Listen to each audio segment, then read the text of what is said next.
Well, howdy, Schlockaholics. Welcome back to yet another episode. Today, we have a very special selection coming at you from our boy Cody over here. Why don't you tell him a little bit about Splatter Farm and why you chose this one for us to discuss today? Finally, we're making our dive into the Polonia verse. I figured this one would be kind of a good one for fans of one Polonia and two of just older SOV horror movies because this is kind of more up their alley. Not maybe compared to some of the newer Polonia stuff, which I can still find some good in more often than not. So I figured this would be the perfect jumping off point. 'Cause you can't. This is probably his defining movie, I would think. It's Their him and defining him and movie. his brother. Yeah. Yeah. Uh, Best yeah, wishes man. on that. Yeah. Go ahead. Sorry, Septum. No, I was just saying, my respects to, Anthony, not Anthony, to the other brother, John John Polonia. Polonia. Yeah. Mark Polonia is the one that's alive, right? And then Anthony's Yeah, his Mark son, is. isn't it? So Anthony's his son, yeah. So we still got two Polonias in the game, and it does make me feel rad to know that there's still a couple of them out there. I hope his son has an awesome rat stash like they've always had.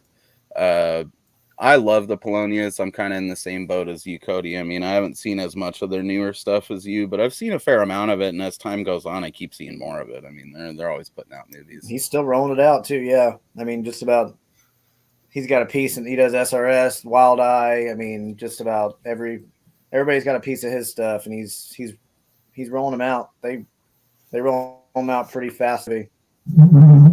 Yeah, and I mean, it's, the stuff that they do nowadays maybe isn't as up my alley as the stuff that they did back in the day, but whatever crap that they might put out that I might not like now is compensated for by that awesome Apes trilogy that they did. So I have no complaints, and we got two more of those coming. This was actually, I guess we should get into our history with Splatter Farm a little bit. Before we do that, though, we do need to announce, I was so fucking excited to get into this that I literally just forgot to announce the thing that I uploaded the photo for. But we are doing a special, this is our special 50th subscriber giveaway episode. This is a special event for us today. We're doing a viewer appreciation giveaway of the Bone Jack and Teen Apes Dirty Dozen Chris Seaver box set from, JR and the fine folks at Make Flicks. 13 films packed full of special features, commentaries, everything you could want. So, if you want to get in on that, go ahead and comment Schlock. Not Schlock. Go ahead and comment Stoink in the comments below, and we will go ahead and enter you in for the giveaway at the end of the episode, where we'll spin to, give everyone a chance at that. But anyways, back to Splatter Farm. This is actually, my history with it is basically I found this sumbitch at Hastings back in the day. When I was like 17, 18, I started making really good money, right? So, and I had disposable income because I didn't have a kid, didn't have a girlfriend at the time even. So I was just working, drinking beer. Yeah, right. Going to concerts. Like the only thing I had to spend money on was like weed, concert tickets, and horror movies. So I would just go to Hastings and buy like these ridiculous stacks of horror films. Like literally like this fucking big, like just coming out of there like fucking carton movies out of there. And Splatter Farm, I saw it sitting on the shelf. I think the thing that initially caught my eye was the retro 80s horror collection thing. And I was like, oh, what the hell is this? Is there, is this like some type of a, movie line that I haven't heard? And that's exactly what it was. I looked at it. That cover obviously caught my eye. It was talking all this shit about how, it would make you guaranteed to turn the stomachs of any horror fan.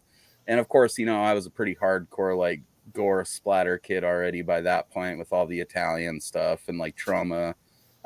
So I guess probably I'd seen my first SOV horror film through Trauma. But watching this when I got it home, like as soon as I popped the DVD in and I saw that Camp Motion Pictures like montage of all their shit, it became immediately apparent that like, oh, this shit's like Trauma, but even more low budget. And then I watched the movie and watched the special features, and that was the moment that I became aware that like, oh, like SOV horror is a thing, kids just taking their parents' camcorders and making movies. So it was immediately fucking inspirational as hell, and I immediately knew that I had to have as many more titles as I could find. So this movie quite literally started my journey and, you know, exposed me to SOV horror. What about you guys? You know, Cody, it was your selection. How did you become aware of Splatter Farm? And, you know, what did you think? I mean, probably similar to you. I mean, I worked at Hastings for about 2 years, so that was a good chunk of my loading up on movies, was just working there. Especially when we would get in the used stuff, because we would get a pretty good discount on the used products because we're not paying much for them anyway. Son of a bitch. I mean, I know I watched this then, and then kind of it went away and forgot about it. I mean, kind of 2020, around the pandemic, was when I really kind of gravitated more towards the micro budget SOV stuff, especially as far as buying stuff goes. So that's when the started deep diving in Polonia and being away for that long. I mean, he's got such a huge catalog of stuff to get a hold of. And this one I actually just got less than a year ago. I was able to finally find it. I was able to finally find it for a decent price on eBay. Yeah, I watched it when I first got it. I watched it again this morning, as well as the special features. I mean, we talked about it off air. There's a 2006 thing where him and his brother go back to the farm or what's left of it and reminisce on it, and all the stuff that it took for them making it, and their first ever movie shot on VHS. And yeah, I mean, I would say that if you're, I'm sure there's more people that are Polonia Brothers fans than there are the newer stuff, not to take away from that stuff, but it's more the kind of diehard 80s, obviously shot on video horror that, you know, the three of us really enjoy. Yeah, I mean, I think I would probably fall into that category by default, just because most of the stuff that I'm super familiar with them through was stuff from back when both of them were alive. And obviously, like the older stuff, probably next to this one, Feeders might be my favorite, mainly because it involves John McBride, who did Wood Chipper Massacre and Cannibal Campout, and I love those movies, especially Cannibal Campout. And seeing those two worlds collide is just still gives me like fucking splatter nerd boner like crazy. Yeah, man. I mean, like you could go earlier in their catalog than this. You could go later, but I think Splatter Farm's probably the definitive point to kick off your Polonia journey if you want to do it properly. What about you, Brandon? When did you become aware of Splatter Farm, and kind of, you know, what did you think of it at the time when you saw it? See, well, wait, before that, what did you think of it when you saw it, Cody? Like general first impressions? Oh, I really liked it. It's a little over an hour long, so it's short and sweet. But I mean, there's not really a lull in the movie. It's very good for it being their first movie shot on VHS. I think it just makes it even that much better. I thought maybe time, because it'd been a couple of years since I'd revisited Splatter Farm. And I thought maybe it might be one of those ones that I appreciate mostly because of nostalgia, but I feel like this is kind of a fucking masterpiece, dude. Like it's pretty shocking for an SOV movie. There's some other stuff out there that goes more blatantly for the shock factor, but I think Splatter Farm, they made like a proper exploitation backwoods horror film with this, you know. Which should be commended, being as it's a couple of like teenage kids with the borrowed camcorders shooting it at like their actual aunt's farm or some shit, I think. So yeah, it always struck me as pretty powerful and a great soundtrack, pretty solid effects for what they were working with. But just how twisted the movie is really does make an impact on you. At the time, I kind of poo-pooed those blurbs on the cover because it was like, oh, how good can it be, you know? It's pretty fucking shocking, which we'll get to as we start laying out the details of this harrowing little film right here. But on to you, Brandon. When did you get exposed to this and kind of the same shit we just talked about? You know, what was your first thoughts? So I had more of a roundabout exposure to Polonia. I watched Camp Blood 7. I think it's still called Camp Blood 7. It's hard to say. No, it was Ghost of Camp Blood that got changed from 8 to okay. So yeah, 7. Okay, so there is 7, and that was Polonia directing it. And I got in touch with one of the actors there, Kyle, who was playing the guy in the wheelchair who got killed. And he had told me, "Oh yeah, so do you watch a lot of shot on video stuff?" And I'm like, I don't know. So he gave me like a whole bunch of stuff that I could check out as far as like told me about a whole bunch. But he said, "Oh, the ones that I feel are the best are Video Violence, Splatter Farm, and Wood Chipper Massacre." Those were the three that he recommended. Kyle, Cannibal Campout is far superior to the Wood Chipper Massacre. Other than that, I agree with that list. Okay, go ahead, Brandon. So I was like, okay, well, I got to get a hold of it and watch it finally. Especially when he said he was gonna have like a cameo appearance in Return to Splatter Farm, which was also a really good film. So I did get a like a double disc. I couldn't see which one you held up, Cody. Yeah, I got that one also. But I got the one that had also the other Polonia brothers' last movie on it, like Monster movie or something like that. And it was cool. Yeah, I got that version too. And I enjoyed it somewhat. I mean, I always look at these movies as, and this is quite interesting for something that people just kind of like shot with no budget and only a little bit of skill and knowledge, because they'd not done a lot before this, so they were still kind of green to it. And that's a lot of cool stuff there, and I was impressed by it when I saw it. I mean, it was a little bit slow for me, but so are most films from that time period, so grain of salt. Definitely no worse than, say, Halloween was for me, slow-wise, and that's considered one of the better ones of all time. So, to me, very good use of gore. That corpse that they used for it, still to this day, I think that's better than most professional horror movies have put together. Practical. Old Dusty Dick. Yeah, we'll get into that shit. It's in my notes prominently. Yeah, man. I mean, I don't know if I've ever thought of it. I guess it is kind of slow for an SOV movie that's an hour long.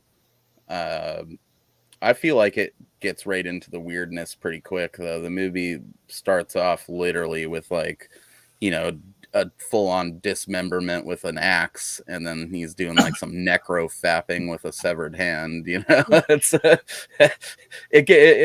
it pretty abruptly fucking chucks you right into the twistedness that the movie is going to deliver later on, and then sort of settles into a good rhythm of just introducing the characters and building the weird, bizarre tension and sort of incestuous dread that this movie really cultivates pretty successfully.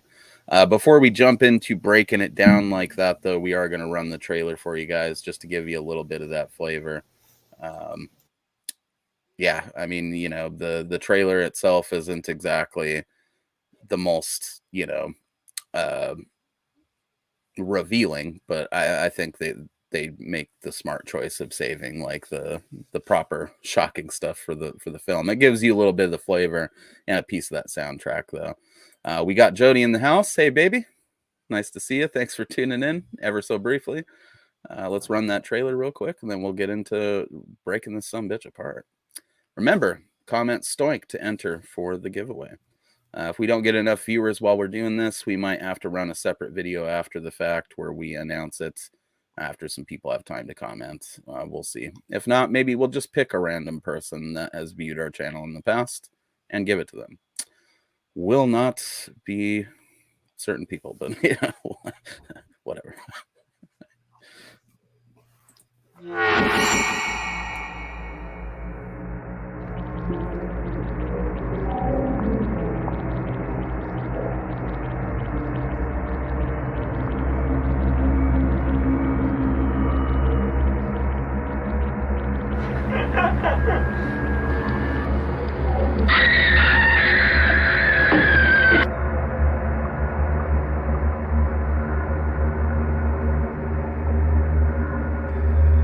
Show some respect for him.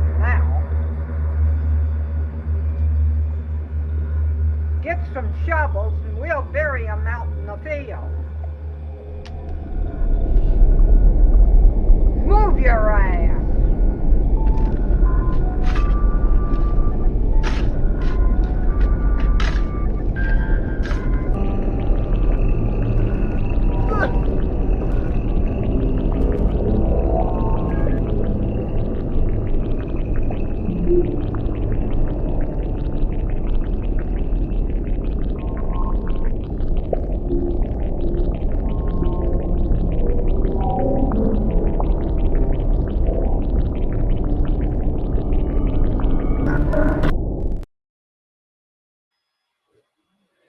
All right, so that is Splatter Farm, folks. You know, little flavor there, a little bit of the tasty morsel that is to come. Just a fair warning, there's going to be mad spoilers from this point on. So if you've not seen the film, this would be a good fucking point to like stop this, go find a way to watch it. It's probably available somewhere on the internet. Unfortunately, it's no longer on Tubi. When you click like the Tubi link on Google, it just takes you to Return to Splatter Farm. So, you know, might take a little bit of doing to find this one to watch, but it's out there on the internet for sure. It's a legendary SOV flick. It's been ripped and uploaded many, many times. So just go looking for it and you'll be able to find it. Came out in 1987, written and directed, as far as I know, by the Polonia brothers. I don't think they had a lot of extra help when it came to stuff like this back in the day. They were pretty much doing it on their own. I think the dude who played Jeremy might have had a little bit to do with the making of the movie as well, like behind the scenes, because when you do movies of this nature, typically everybody helps out a little bit. So there's three people that were credited for directing, weren't there? I mean, the two Polonias, and there was I can't remember the other guy. I'm guessing it was probably Jeremy, because he's like, right. I think so they all three got writing credits, but like you said. The small, I mean, obviously you're going to give everyone credit for anything. Yeah, if anything, just to have more people in the credits of the film so that it looks more professional. I mean, shit, look at all the low budget pictures that do that now, where you pay them a little bit of money, they'll put you in the credits, you know. Yeah, So basic gist of this is two twin brothers are going on vacation to their aunt's farm where they used to go when they were like younger. I forget the context behind it. It almost sort of feels like they were forced to go out there and spend the summer with them. Like maybe their parents knew this lady was lonely or something, and they just need some company, you know, so that's not just her and the farmhand, or who you think is the farmhand at the beginning of the film. Possibly like a sort of pseudo cousin to these kids. Turns out it's a lot closer to the family tree than you think as the thing develops. These people are, you know, pretty much immediately creepy. I mean, the film starts out with what you assume is a dream sequence, or is maybe just one of the brothers waking up from a dream after showing, you know, the events that are taking place on this farm. Basically, it opens right up with Jeremy, the farmhand / like incest cousin, dismembering a body and then using its hand to whack his weenus right there. Then it flashes over to like a disembowelment and him pulling the heart out of a corpse. And, you know, again, you're not sure if this is just a dream that this kid is having because they're kind of creeped out by their cousin or whatever, or if it's actually reality. From there, you know, you basically one of my favorite scenes in the movie is, I forget which Polonia. Okay, let's lay this out here right now. I could never tell the difference between them at this stage in their life. They were proper twins back in the day. As they got older, it became easier to differentiate between John and Mark or whatever. But back in the day, they looked pretty much identical. So I just have them throughout my notes as the angry brother and the other brother, because that's pretty much what they play in the movie. But you know, he wakes up, he's having a hard time dealing with, I'm guessing, like the stress of going out to visit. So he just hangs out in like some short shorts and drinks a bottle of whiskey and then takes a bath. And I don't know why I like that sequence of the movie so much, where he's just hanging out in those 80s clothes, drinking. and then he's like in the bath drinking. It's just so random. It feels like filler footage, but it's hilarious enough that I can't complain about it. And then they pull off possibly one of the best road dialogue sequences in any SOV movie that I've ever seen. Like most SOV movies, when they do the road trip sequence of it, you can't hear a fucking word that they're saying. But somehow the Polonias just accidentally shot it perfectly so that you could hear all their dialogue. Probably because they didn't do most of the dialogue when the car was actually moving. So that's, lends a lot to the audio quality of the situation. But they're basically getting lost on their way to their aunt's house because they clearly haven't been there in like years, right? So, they're on their way out there. Neither of them are too stoked to do this. I mean, the angry brother is like, this fucking sucks. We're only doing this just to basically do it. I mean, we could be doing much better things with our summer or whatever. And the other brother, he's kind of a pussy, so he's just about going out there and making everyone happy, I guess. So they're on their way to the aunt's house. At some point there, there he is. What's up, Michael? You need to comment. Yeah, man, if you want a solid box set, 13 fucking Chris Seaver movies, all fucking stacked full of special features, comment Stoink in the comments below, and we'll enter you into the giveaway at the end for the 50 subscriber special. We're taking the world by storm, guys. It's pretty awesome. Right. At some point in this sequence, the aunt serves Jeremy lemonade that is very clearly water. That shows you how low budget this movie is. All their funds were tied up in everything else. They couldn't even afford lemonade mix. Thoughts? I don't know. Anybody else notice that wasn't lemonade at all? Like, it's just clearly water. Even with the low budget like SOV film quality, you can tell that it's absolutely not lemonade. I want to say that the mother was one of their relatives or something like that. I think she's their actual aunt. Yeah, Jeremy's. It was. I think it was Jeremy's grandma. Because I remembered because I watched those too, but I haven't watched them since I first watched the movie. Yeah, it's been years. And I remember that was how they were able to get a lot of the stuff so cheap. It's like, she just happened to have this house on this farm, and we ran with it. His fucking grandma couldn't spring for real lemonade? What the hell's going on with the clear lemonade? Maybe they put all the money into the 2 tea bags. I'm guessing so. Maybe they put like a slice of lemon in it, swished it around, and that was how they make lemonade. Well, yeah, I guess low budget lemonade would be just water with lemon. But yeah, it's in my notes right there, like clear lemonade for Jeremy ? And she pours it out of one of like those curb like canning fucking jars into the glass, and you can just see even with the crappy footage that it's just clear water, So it's either not lemonade at all or very diluted lemonade. We spent enough time on the lemonade though. And during that period, we're also seeing like these cuts to their basement, which is clearly, you misspelled it, but we'll allow it, Michael. They show these cuts to the basement, which is just clearly full of fucking body parts and like, random scalps hanging on the wall and bones and like a full-on rotting uncle corpse.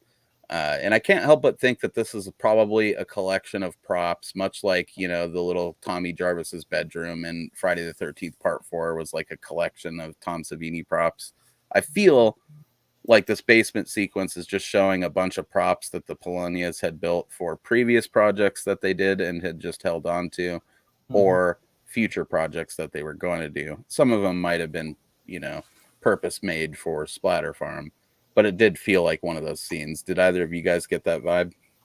I know they reused that one corpse, the prominent one, because I've heard that on their commentaries. But right, I thought that was made for this, but I could have been wrong.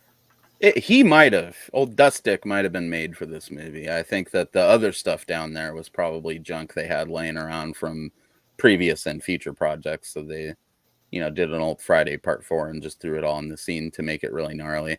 But it sets the tone, It shows that, Jeremy and Aunt, what's her name? Lacey? Yeah, Aunt Lacey, They've been doing this shit a while. Obviously, the uncle is not their only victim. They've probably taken in several farmhands and drifters and whatnot and been kind of using them for their nefarious purposes this entire time. I mean, Jeremy's just a weird motherfucker, man. You know, he kills a horse with a hammer at one point in this beginning sequence. I don't know how you said this movie's slow, dude. There's weird shit happening like around every corner in the beginning of this thing. He kills the horse with a fucking hammer. After that, he's like cutting his calluses open and sucking the juices out of inside of them. I mean, it's pretty fucking repugnant, the entire opening to this movie, other than like the driving portions, you know. What do you guys think about that callus sucking? You ever do any of that? I personally never done it. It's a weird way to deal with the callus, let me tell you. I'll say this: when I see how Jeremy was performed, I've actually gotten the advantage. I guess I don't know what I would call it, the advantage of talking with people who have committed multiple homicides, and there is a lot about that's not all that different from how they had him acting. So that was pretty cool. I think that Jeremy's performance really did make the film. Yep. More than anything else. I mean, everything else was okay. I could tell that Aunt was kind of like, okay, let's get this over with it sometimes. She was humoring them. You can tell by all of her delivery through the movie that she was humoring them. I think towards the end, because I would wager a lot of this might have even been shot in sequence. They were young filmmakers. Sometimes you make that mistake. Towards the end, it felt like she was getting into it a little bit more when she was realizing, like, oh, this is some proper creepy shit these kids are doing, you know. But at the beginning, especially, like, her dialogue is so ass. She's the worst part of the movie, which is weird because she's coupled with the best part of the movie, which is Jeremy. I would agree. Jeremy is what makes this movie iconic, which is why I was a bit concerned when you guys said he didn't return for Return to Splatter Farm, but they replaced him with the best possible option in Jeff Kirkendall. Oh, Jeff Kirkendall is amazing with what he does. I'm about it. I mean, I'm pretty stoked to finally check it out, which we will be covering that in about a month's time. Well, I guess, yeah, about a month's time. So, you know, look forward to that Return to Splatter Farm review. But the callus sucking was odd as fuck. That's what I put in my notes. It is really just odd. I've never seen anything like that in a film. He's slicing those calluses open and sucking the juices. Right after that is when the boys actually arrive. And it's pretty much uncomfortable from the get-go, you know. The aunt really just kind of hates one brother and is sexually attracted to the other brother. And that's made really obvious right out of the gate. I don't know why it took me until this time of watching the film to realize that they fed them the horse. Oh, that one I got right away. But yeah, I don't know how back in the day or in like any of the times I've revisited it since, I've never noticed that they are clearly indicating that what they're eating is the horse, you know. I will say the one thing that really gets to me a little bit about this is, what kind of vacation is that, really? I mean, we go to the country so we can sleep on the couch and do chores, and that's our Dude, vacation. I've done it. I mean, I don't know if you grew up in a rural area, but that's a standard fucking summer vacation when you're a teenager or a young kid. That's what you do, but they sounded like they were voluntarily going over there to do that. Which... usually when you do those types of things, that's just a matter of, well, you're on a farm, you do chores. Not, you know what, I'm going to take a vacation. Let's get in the car and go over to the farm to do chores. Well, see, I got the idea that because they have that whole conversation on the way, it's sort of reminiscent of like the beginning of Night of the Living Dead, right? Where the brother is like, this is pointless. We come all the way out this way to do this shit. And it's really just to make other people happy that can't do it themselves. And that's always the impression I've got from the beginning of Splatter Farm, is that maybe their parents like pressured them to do it, or the nicer brother is like, oh, they're lonely on the farm kind of a thing. We should do it for old time's sake at least once more before we're like off to college and in our own lives and we can't do this shit anymore. That's certainly the way I would write it if we were penning like a remake to Splatter Farm. because I've been on vacations like this, where if you live in a rural state or what do you call it, like an agricultural state, it's a standard summer vacation where you go to like your aunt's house in Scio, Oregon, and you fucking dodge weird swamp rats and ride 4-wheelers and like do backbreaking chores and get caught watching Bordello Blood, and your aunt thinks you're watching porn. It was tons of formative memories as a childhood. Actually, we're on these trips. First time I saw Tremors 2 was when we were visiting that same aunt and helping her with farm chores. So it was more rad, and there was a whole lot less incest. Like as in none. But yeah, I've been on exact vacations to this, where the whole pretense of it is that it's gonna suck a little bit. You're going to be doing some crazy chores, but you might make a little bit of money too. My aunt would pay us to do those farm chores, and that's how we do things like rent Tremors too.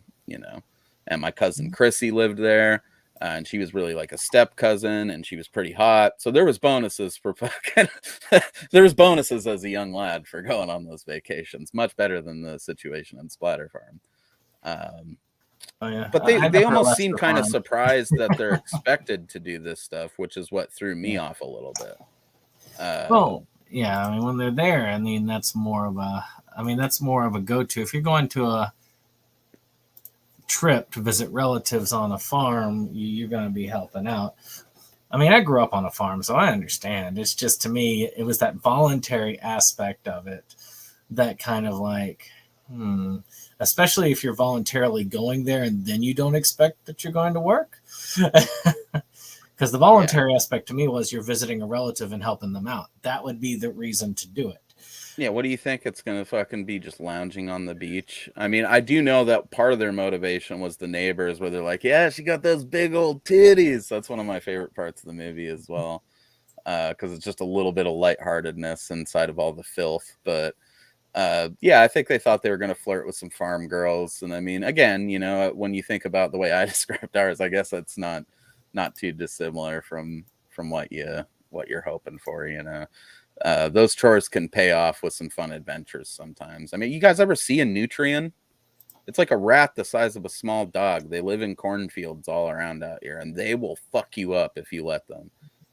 So I've had some of the scariest times I've ever had on those farms too, man. Or you're out there like feeding the cows in the morning with your cousin, and you hear a bunch of coyotes, and it's like normally not dangerous, but for two little kids, like with hay bales on a wagon, like it's a little scary. They could gang up on you and eat your ass, I suppose.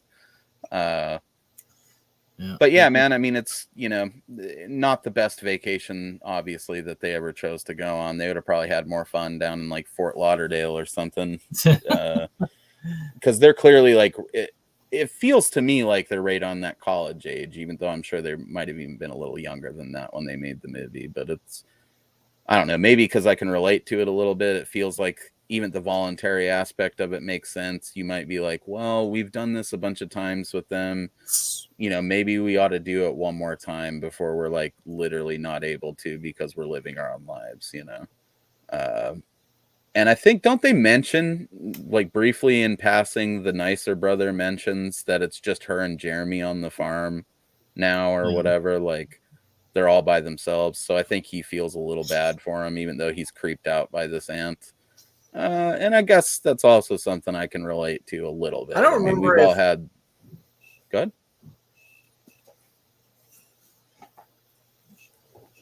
I don't remember if they missed that part that Jeremy was there, because you think if he was, kind of defeat the purpose of them going up there to help, maybe. But maybe I missed it and they knew all along. I don't know. Maybe I'm also, maybe that's a little bit of me jumping the gun. Maybe they were just taught. Maybe they just mentioned how she's by herself, so they've got to go, because they do seem kind of surprised to see Jeremy, and both of them are clearly creeped out. Because I know they talked about that. They talked about that and how she was lonely. And I think when they sat down to lunch or something, she had mentioned about how he's only here for the summertime or something like that. Yeah, he's only here for the summer months, which is a really weird way to word that. I feel like that was her messing up the line, and they just left it in, which is adorable. You're not going to tell an old lady like that, like, oh, you got to do it like 7 more times, Grandma. That's she's cute. She's there. She's participating. But she can have that one. Did some. Yeah, I mean, again, they kind of. I don't know what that was about, but there was just that air of like it sounded like one of the brothers like, yes, it's gonna be great summer vacation, fun and all that stuff, and the other was like, screw this. Which I admit, I mean, if I was just going down there to help with chores, I just don't necessarily look at the Texas Chainsaw house as my place to hang out and have fun during the summer. True. But well, I mean, let's be clear here too. When I went on these vacations as a lad, it was a working professional farm. Yeah, they were like semi-rich, like they had 4-wheel. And most farmers that are like doing it proper in modern times, like they got a nice setup. This was not a ramshackle Texas Chainsaw hut that I was hanging out in with my hot step cousin watching horror movies. It was pretty dope. Their house was like a compound. The worst I ever had to worry about as a kid was bear and occasionally coyotes. But thank goodness they didn't start releasing those back into the habitat until later in life. It's just but a black bear is pretty big to a 5-year-old. A black bear is one of the most dangerous bears, dude. Those things are so used to humans that they'll just fuck you up. Like they don't give a shit. Because so many people feed them too. They're not like grizzlies where they're like out in the middle of nowhere and pretty much want to leave you alone. And I literally had a raccoon flip me off when I would do working and chores. I mean, fuck yeah, dude. Literally looked like the raccoon did this when it passed by. Like, what the heck with you?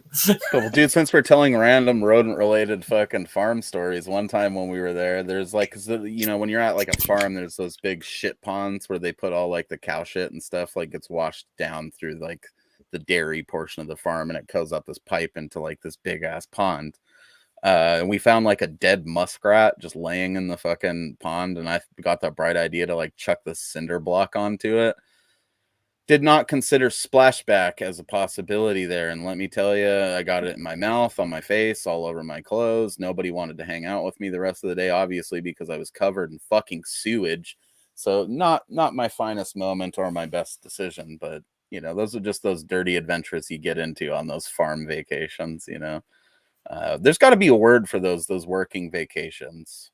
I guess that is just the word, a working vacation. Some people do take those sometimes, but yeah, I don't know. Yeah, those are the kind of things that actually, when you're younger, it happens more often than as you get older. Because as you get older, those are just chores. Yeah, and you have the ability to be like, nah. Yeah, I came to visit. I'm not trying to fucking do your chores with you. And most of those relatives don't milk that from you, because once you have a job of your own, they're just like, no, we need to exploit the youth labor. Yeah. And the more I think back on it, the couple of times my parents joined us on those, they weren't doing the farm chores. They were like running around town and shit. All us kids were out there, like, no, it's a vacation for them. Yeah. Yeah. Now, I will go ahead and I'll defend why I say it felt slow to me. I don't know what it is about the pacing in this film. And again, don't take it as I don't like the film. I just felt like it was a bit slow for me. And the reason why I felt like that is there would be these periods of time where it's just kind of like this nothing going on. You'll hear the creepy music, and they'll just kind of sit there and stare at the wall briefly. And they don't last for long, but a minute or two of that hits me a little bit, which is, I guess, why I look at it like that. See, what cut of this do you guys have? I think I have the retro. I have the one that's pictured, the retro 80s like camp cut of it. Is there a difference between this and mine looks same that except other one? Mine have the same. Sorry. Mine disc because yours the 2 disc. Mine's the 2 I mean, not that it matters because the movie's only on 1 disc anyway. But The other disc I had is the. I don't think mine Monster. says retro 80s on the cover though. Yeah, I Right, think you me guys too. got like a newer one. I that will might say, be... Go ahead. but this, I mean, the second disc, like Brandon said, it's just a bonus movie, so I don't think our Splatter Farm disc is probably the same. But for me, I know like I don't like when a movie drags either, especially like in these lower budget movies because it's just filler. But for some reason with this movie, like it just kind of built the mood and the tension and just kind of made the movie more uncomfortable. And that's how I took this one. Now, repeat what I just said, but like it's a lot of other movies it's kind of just thrown in there for filler. But for this one, I take it as that, and I think it is the movie.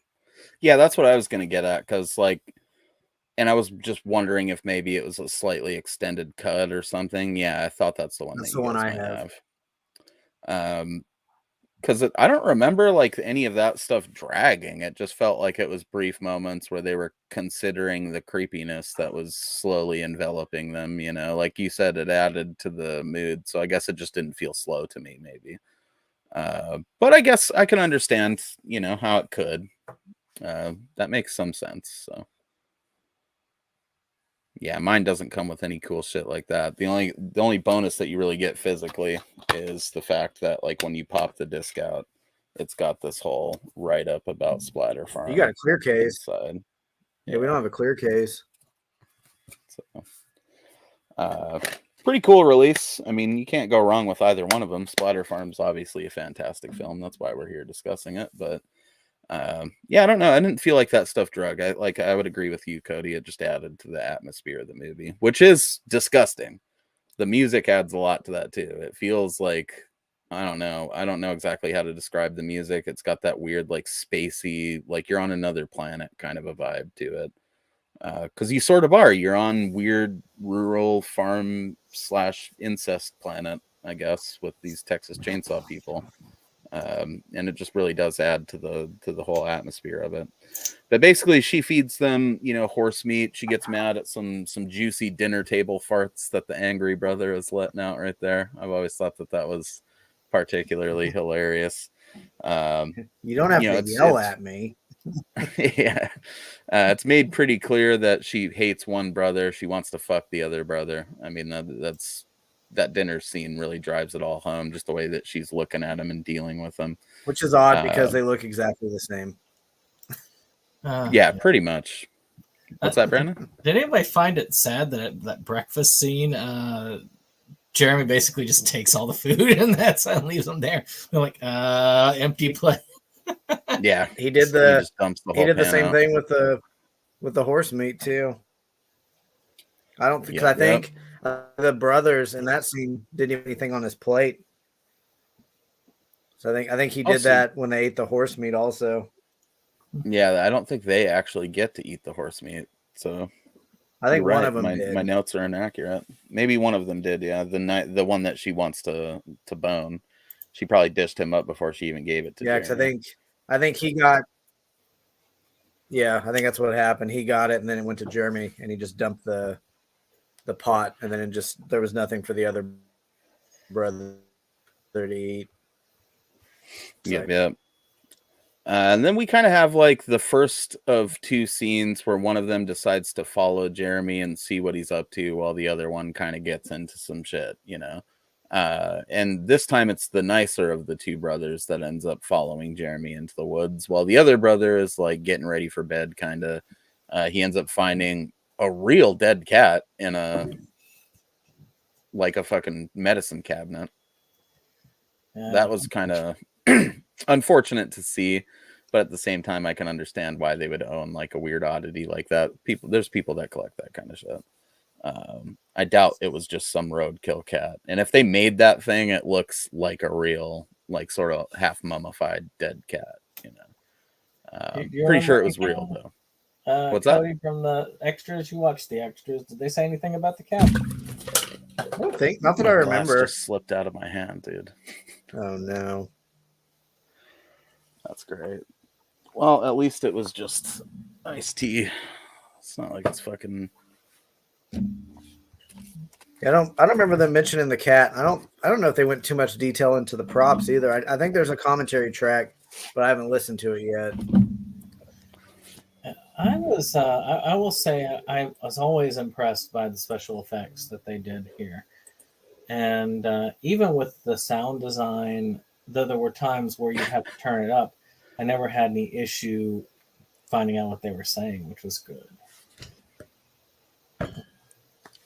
Yeah, I thought that the audio quality in this was pretty impeccable for a shot on video film. I was going to say, that's like amazing for a shot on video.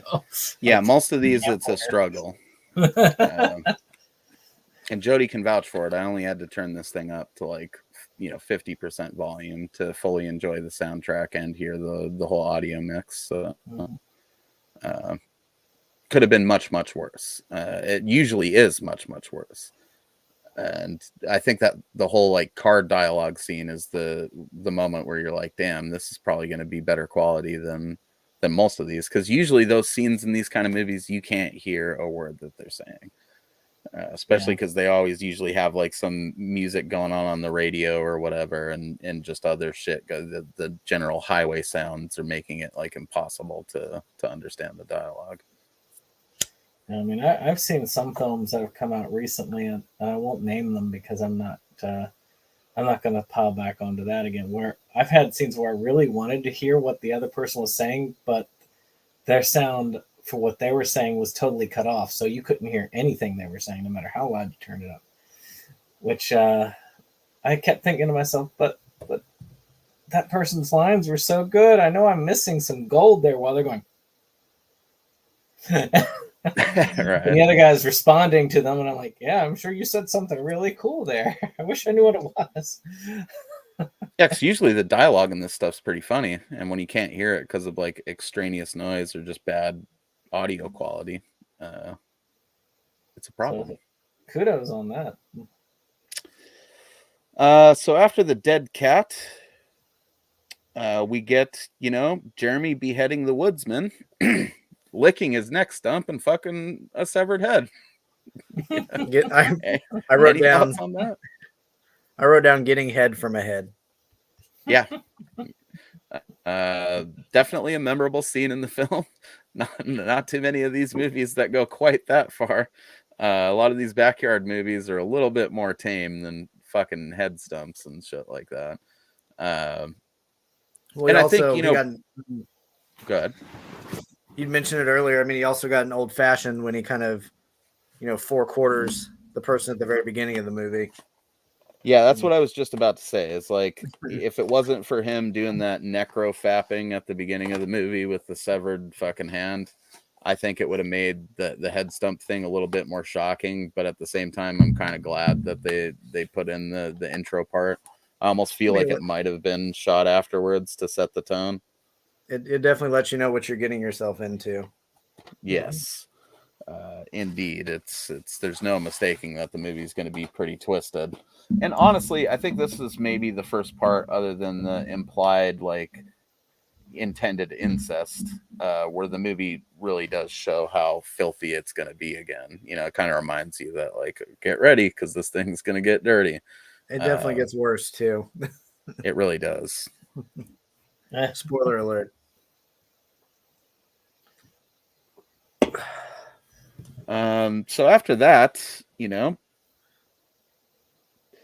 basically we're just getting another sequence where the grandma, because at this point I think is where they really drive home that Jeremy's having some lustful thoughts about the angry brother too.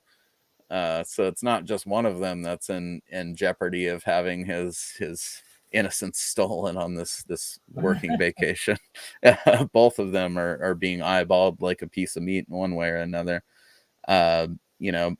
I think this is the sequence where we get, just after that, Jeremy's dancing around with like skin masks on his face, and there's like these really cool interspersed shots of a butterfly like just hanging out on a flower. I guess it's these little moments in the movie are where they really show that they're trying to be a little bit more artistic, I guess, with it. And I think it works. The weird disjointed slow motion and Jeremy doing his bizarre shit and the music, it all works together really well. And there's other movies that do shit like this for sure. Sledgehammer would be a good example, and things of just stuff that I've watched recently. But I mean, there is other stuff that does it, but it feels like a lot of, SOV movies are pretty rudimentary. They're not trying to put a lot of artistic touches on it to build atmosphere and stuff. And I think scenes like this in Splatter Farm really work to make like this creepy, otherworldly kind of bizarro world vibe around the whole happenings of the film.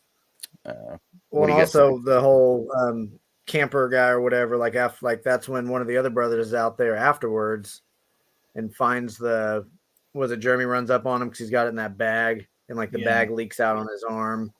Yeah. And then I think after that he goes to where Jeremy was and finds the body, and the aunt's like, "Oh, he was just picking berries. It must have just been some berries. Yeah, berries. And maybe you just found some old clothing out there or something." The body comes a little bit later, but you're right. Yeah, he does. That's the excuse they use, is the berries. I can't help but notice too that blood was noticeably creamier than blood that they had used throughout the rest of the film, and we all saw what he did to that head. Yeah.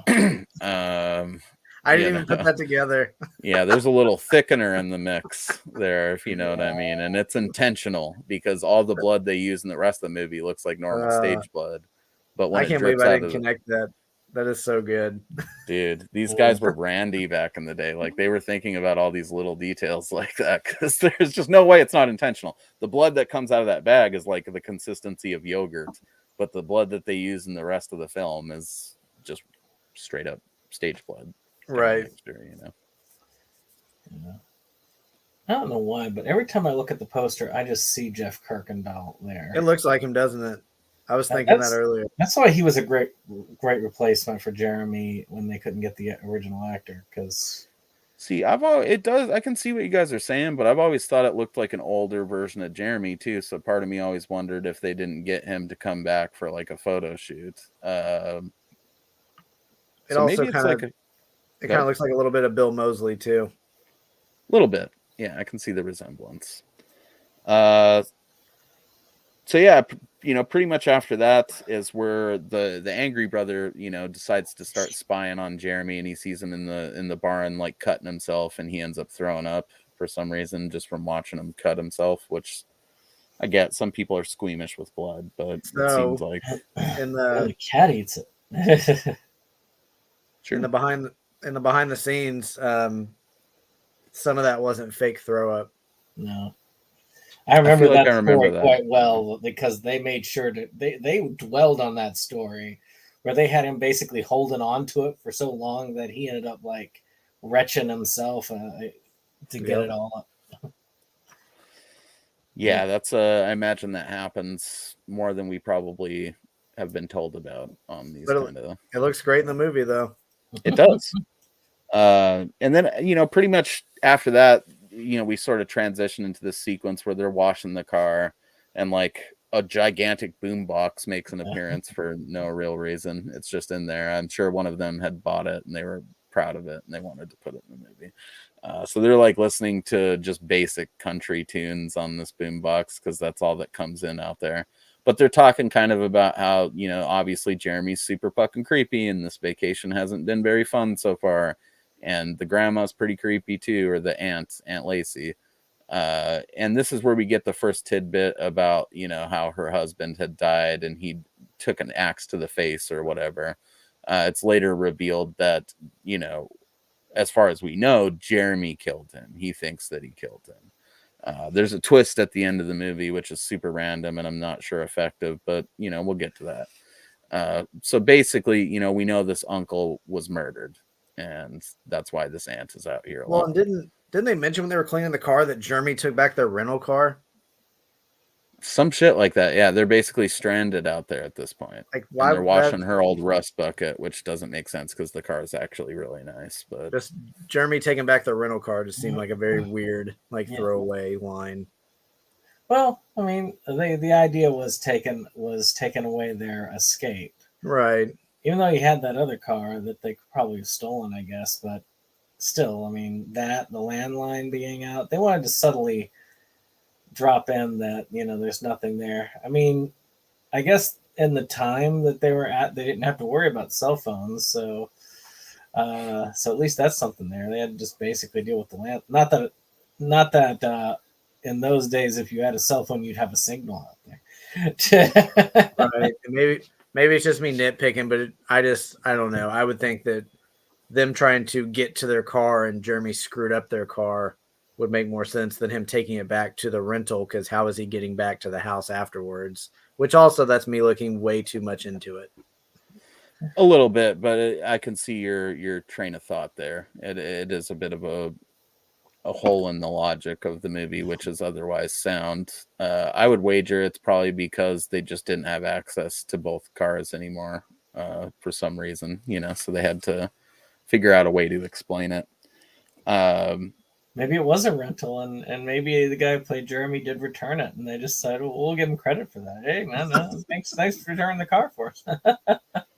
Right. I mean, yeah, I guess they probably could have even just not explained it. Does it really matter? I mean, it doesn't. It was just weird. It's Yeah, not enough for me to take. It didn't take me out of the movie or anything. It was just an odd throw-in line that I'm sure they didn't put any more thought into it than just saying it. So it's why I feel like maybe they might have even put too much thought into it because they thought they had to explain the change in cars. And it's like, honestly, most people watching this shit wouldn't maybe not even notice until like their fourth or fifth time watching the movie that, oh shit, the car does change, because the car's of such little consequence at the beginning that you're just like, oh, whatever, they're washing a car. It's Aunt Lacey's car. That's all they needed to say. Yeah. The other brother, I mean, they could have just ran away like on foot at some point in this movie if they really just wanted to get away. It was just Jeremy following them around, so. No, admittedly, if they had to get rid of the car, they couldn't have really had it. Well, I guess they could have filmed the scene earlier with them, but if they couldn't, if they didn't know about it and then last minute had to return it, that could have also been an issue too. At which point, True. Oh crap! Well, we don't have time to film that scene quickly. Oh, we're getting there, babe. Yeah, we're getting there. The old fisty festivities that are coming later. It's pretty bad. That scene, no. It's a little too much. It's at this point, speaking of too much, where Aunt Lacey decides that she's feeling lonely. So she goes to visit the corpse of her husband, or what we think is her husband at this stage in the film. And she's feeling, a little frisky. So she's, she goes in for the kill, so to speak. But his dick's made of dust now because he's just been decomposing in the barn for too long. So she's pretty disappointed. And Jeremy is pretty mad, which kind of in like a jealous kind of a way, which very subtly implies that they're also doing some incest stuff too. Which is super, super gross. But it all serves to just, add to the repugnant vibe that this movie cultivates the whole time. Pretty much after that, the boys find a bloody boot, and they decide it's probably time to let someone know that there's clearly something sinister going on out here. So they try to use the phone, and it's dead. Aunt Lacey had, basically said at the beginning of the film that sometimes the phone goes out and it takes them like months to fix it, pretty much, or weeks or something like that. So they knew that they probably weren't going to have access to a phone, but they tried it anyways, and it's a no-go. After that, the angry brother pretty much wants to leave, and the other brother is just a giant pussy about it. I think they do test, the aunt's car, and it's like not working. The battery's dead or something like that. And so they don't have that as an option, but I feel like the angry brother still wants to bounce, and the other dude's like, no, we got to figure this out. We got to make sure that, we're not just jumping to conclusions kind of a thing. So they hang out despite the fact that it's pretty apparent they're going to be either raped or murdered at some point in the happenings here. So, the angry brother decides he's going to follow Jeremy around a little bit, and he ends up finding some skeletal. Actually, I think he's just kind of walking through the woods, like pissed off. And he ends up stumbling across like some legitimate skeletal full human remains. He digs an entire skull out of the ground. So there's no mistaking that this is a human corpse here, and there's murders taking place. And I love the reveal of that when he shows it to his brother too. He's just sitting out there all pissed off, and he comes out and he's like, I found something, and he just gives him the bag. Classic. I think that's one of my favorite moments in the movie. There seems to be, that's something that I see as a recurring theme in a lot of films, is that like idea that the person who discovers it fully and figures out what's going on, they're the ones that get offed pretty quickly. Oh yeah. I think as he's finding those remains too, or sort of like right, after that is when the other brother gets roofied by Aunt Lacey and she just ravishes him. Yeah. And it's like the next morning that he wakes up. So I think he leads into the whole reveal with the bag with being like, "Do you have a good night?" Like, or I think he says rough night or something like that. Like, clearly he knows probably what happened to him as well. And at this point, they kind of just discuss how they're basically fucked. They gotta do something now. This is clearly a sinister situation that they've stumbled into, and they've got to actively address that. So they decide that they're going to sneak out, once everyone's asleep. The one brother falls asleep, and the angry brother decides, like, fuck him, I'm going to handle this on my own. He goes out and pretty much confronts Jeremy and immediately gets his ass handed to him, which isn't surprising. His whole attitude the whole time seemed like he was the type of kid to talk a lot of shit and then just immediately get beat up. So, yeah. And then now we find ourselves at the worst sequence of the entire film. The one that Jody alluded to, and that is the torture of the angry brother. The other brother got like a mercy kill, essentially, comparatively. Yeah, man. I mean, this is hard to watch, like, even knowing that it's so low budget. Like, it's still hard for me to watch this sequence of this movie. And I've seen a lot of shit in my years of doing this stuff. And man, that torture sequence in Splatter Farm it's too much. And the way that whichever Polonia it is that's acting in that part, they're playing it too like it's pretty fucking painful and uncomfortable and gross, and it might be some of the best acting that they've ever done to very dastardly evil effects, like basically he just knocks him out, ties him to like some old milking station, ends up like pissing on him, and then fists his ass and like does all types of poop stuff with it, before sticking a pitchfork into him, which unfortunately does not kill the kid. So him and the aunt decide that they're going to bury him alive in the fucking yard. Sad right there. It's rough. Then they used to shovel to finish him off because you see the wetness on the shovel as it comes down. But I swear, that scene, oddly enough, did not bother me all that much, other than like when he rubbed the stuff on the guy's face. It kind of let me go, But I guess Sallow kind of broke me mentally. That's different, though. That's happening on the level of like some fucked up, twisted, taboo art film thing that's meant to be like that offensive and take it to that level.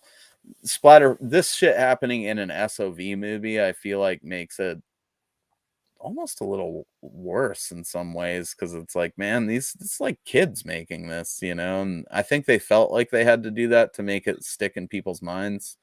Well, which I feel like it definitely does. I feel like the movie would have probably still been as effective without the ass fisting and all the poop play, but it certainly is memorable. Yeah. In a way, I actually think that it does help it stick out, because almost everybody would do the thing, you cut the person, or you cut off their fingers, or you break their bones, whatever. I mean, of course, then again, that's dime a dozen these days, not back in those days, I should say. But still, I can confidently say I've never seen another splatter, exploitation, torture film where somebody fists a dude's ass and then rubs it on his face. That's a first and all. That's a one and only for me. Maybe that was the idea. They're just like, yep, we're going to be the fisting king. Yeah, I guess. I mean, they set a standard that, or they set a bar that will never be topped, I think, with that one. I mean, it's something else. Which in the behind the scenes, they were talking about that and how they were It's John's the one that it happened to.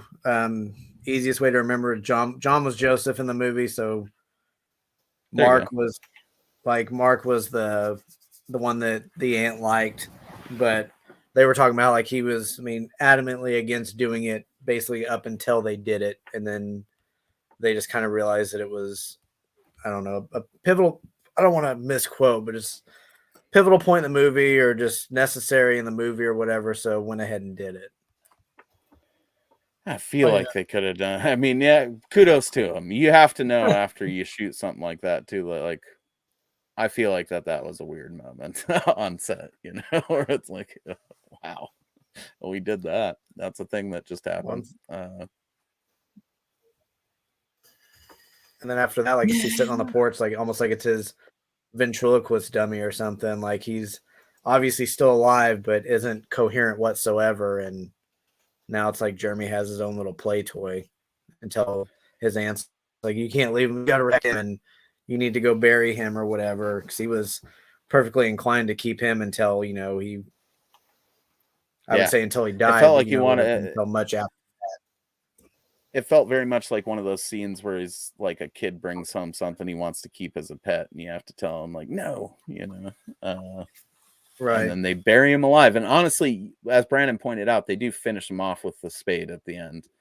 But man, I don't know what's more cruel. Like they made him go through the whole feeling of being buried alive and then finished. I mean, I guess it was a little merciful that they finished him, but man, it's as much mercy as you could get out of that, I guess. Yeah, it's rough. It's the roughest scene that I've seen in a shot on video movie that isn't like the gore-gasm or gore-erotica, that stuff where it's like meant to be twisted and shit like that. Like all, it's got that vibe the whole time, so it almost feels comical in those movies. In this, it feels proper fucked up, And it, like what we said earlier, it's still surprising when it happens, but then also when you look at all the other situations that have happened, like it's definitely building to something like that. To something, yeah. It's very much amping up, gradually through the film. I mean, you go from severed hand fat fest to, severed head fucking stump fucking. I guess where do you go from that? You got to fist an ass. And then you have, I think that's even then you have what has to happen. Then you have drugging the nephew, and then she has sex with him, and then you have, well, maybe this was before that, and then you have her, reaching into her dead husband's pants. So I mean, it's definitely like you're taking several steps. A fistful of fucking dirt cock, Yeah. I mean, there's that's four instances off the top of my head where it's before it even gets to that point. So I mean, you're taking gradual steps before you get to just kind of the point of no return almost.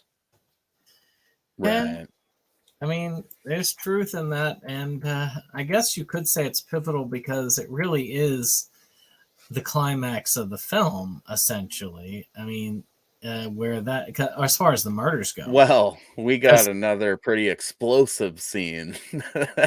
Yeah, that shouldn't be in the movie. Nowhere near near what that was. This is where Splatter Farm peaks is during that shit, At least it continue was with close. your point. Sorry. At least it was fast in that other one, for the most part. The other one was kind of an extended torture scene until the end. Actually, the last was more cartoonish to me. Yeah, it's bizarre. It's probably the only moment in the movie I would say doesn't belong in it, but I like that it's there. Which scene? Go ahead. Sorry, which scene? Oh, that last. The fucking giant bottle rocket. Oh, it was definitely, it's... We'll explain, but right. Yeah, pretty much after that, the brother wakes up. He realizes that something's amiss. His brother's gone. He finds the grave with the Polonia glasses sitting on top of the shovel. I love that. And then he's pissed, so he's coming for Jeremy, and Jeremy just blows his head off. which is probably the most hilarious moment in the entire movie. I think he's running, he's But like, also- Jeremy, and then pop, and his fucking head just explodes. That's But going to be also- like one of the most anticlimactic kills of the movie. Yeah, it's abruptly shuts down any type of revenge that could be happening in this thing. It's not going to have a happy ending, at that exact moment. It was definitely quick sudden, but then also like you were kind of surprised because you think he would have prolonged it. But I mean, dude was sitting out there cleaning his gun, so I mean, you're charging a guy that's got a shotgun. I mean, I could see maybe him running and hiding and Jeremy chasing him and then finally killing him, but I don't know. I love I'm it. like you guys. I'm surprised it didn't go longer, but it was still seeing the blow up was a nice touch. I feel like it's one of the moment too where maybe like they had blown all their money on the stupid grandma exploding scene, so they were like, we can't afford like anything cool for this. We can blow up one more fake head, so that's just what they did. Maybe I'd have to listen to a commentary or something to see what's up with that, but it does feel very anticlimactic. I'll give you that. I think it's hilarious just because of how abrupt it is. I'm always a fan of those abrupt, like, oh shit, I thought this was going further, but I guess not, because that dude doesn't have a head anymore. And the mother was screaming the whole time for him to not do it. Well, she wanted that dude as the next dust stick, She wanted to make it with him until eventually her or Jeremy killed him and then let him rot in the barn, So she was bummed, but she didn't have to deal with it for too long because, well, she reveals to Jeremy that not only is he like, his dad was her brother and he didn't actually kill his dad. She just made him think that for some reason. She actually killed him. And he's basically an incest baby. And so he's pretty pissed off about this. So he just decides to stick a giant bottle rocket in her vag and blow her to bits. Mm-hmm. That's it. What was And kind then of he odd about dances that around in the field. is it seemed like that part was prolonged, where it's like so much so that could have been like, well, why didn't you just take it out and throw it somewhere? Like she had plenty of time of knowing what was happening to her and just kind of allowed it to happen. Whereas I don't know, maybe it's just me overthinking again. It seemed like she had plenty of time to kind of fix that situation if she wanted to. You're right. You're absolutely right. Brandon said the same thing. I mean, it makes very little sense. It's super cartoonish. It's thrown in at the end of all this like truly disturbing stuff that's gone on in the movie up to this point. It's like I said, it's the thing in the movie that doesn't belong in the movie. I'm glad it's there because it's ridiculous and it makes me laugh every time. But that's my favorite kill in the movie. That one. It might be mine as well. It's just so good. It's probably tied with, the nicer brother just having his head blown off his fucking shoulders. So, yeah, I mean, it's, that's all I can really say about it. It's out of place as fuck, but it works, I guess. It's a fun ending to the movie. And then we get the cool... Go ahead. I wonder if the original, like, I haven't listened to the commentary yet, but like, I wonder if the original plan was going to be, that, oh my God, why can't I just remember his name? Hold on. Alan is like, I wonder if the original ending was going to be like Alan gets his head blown off and then just credits. That would have been interesting.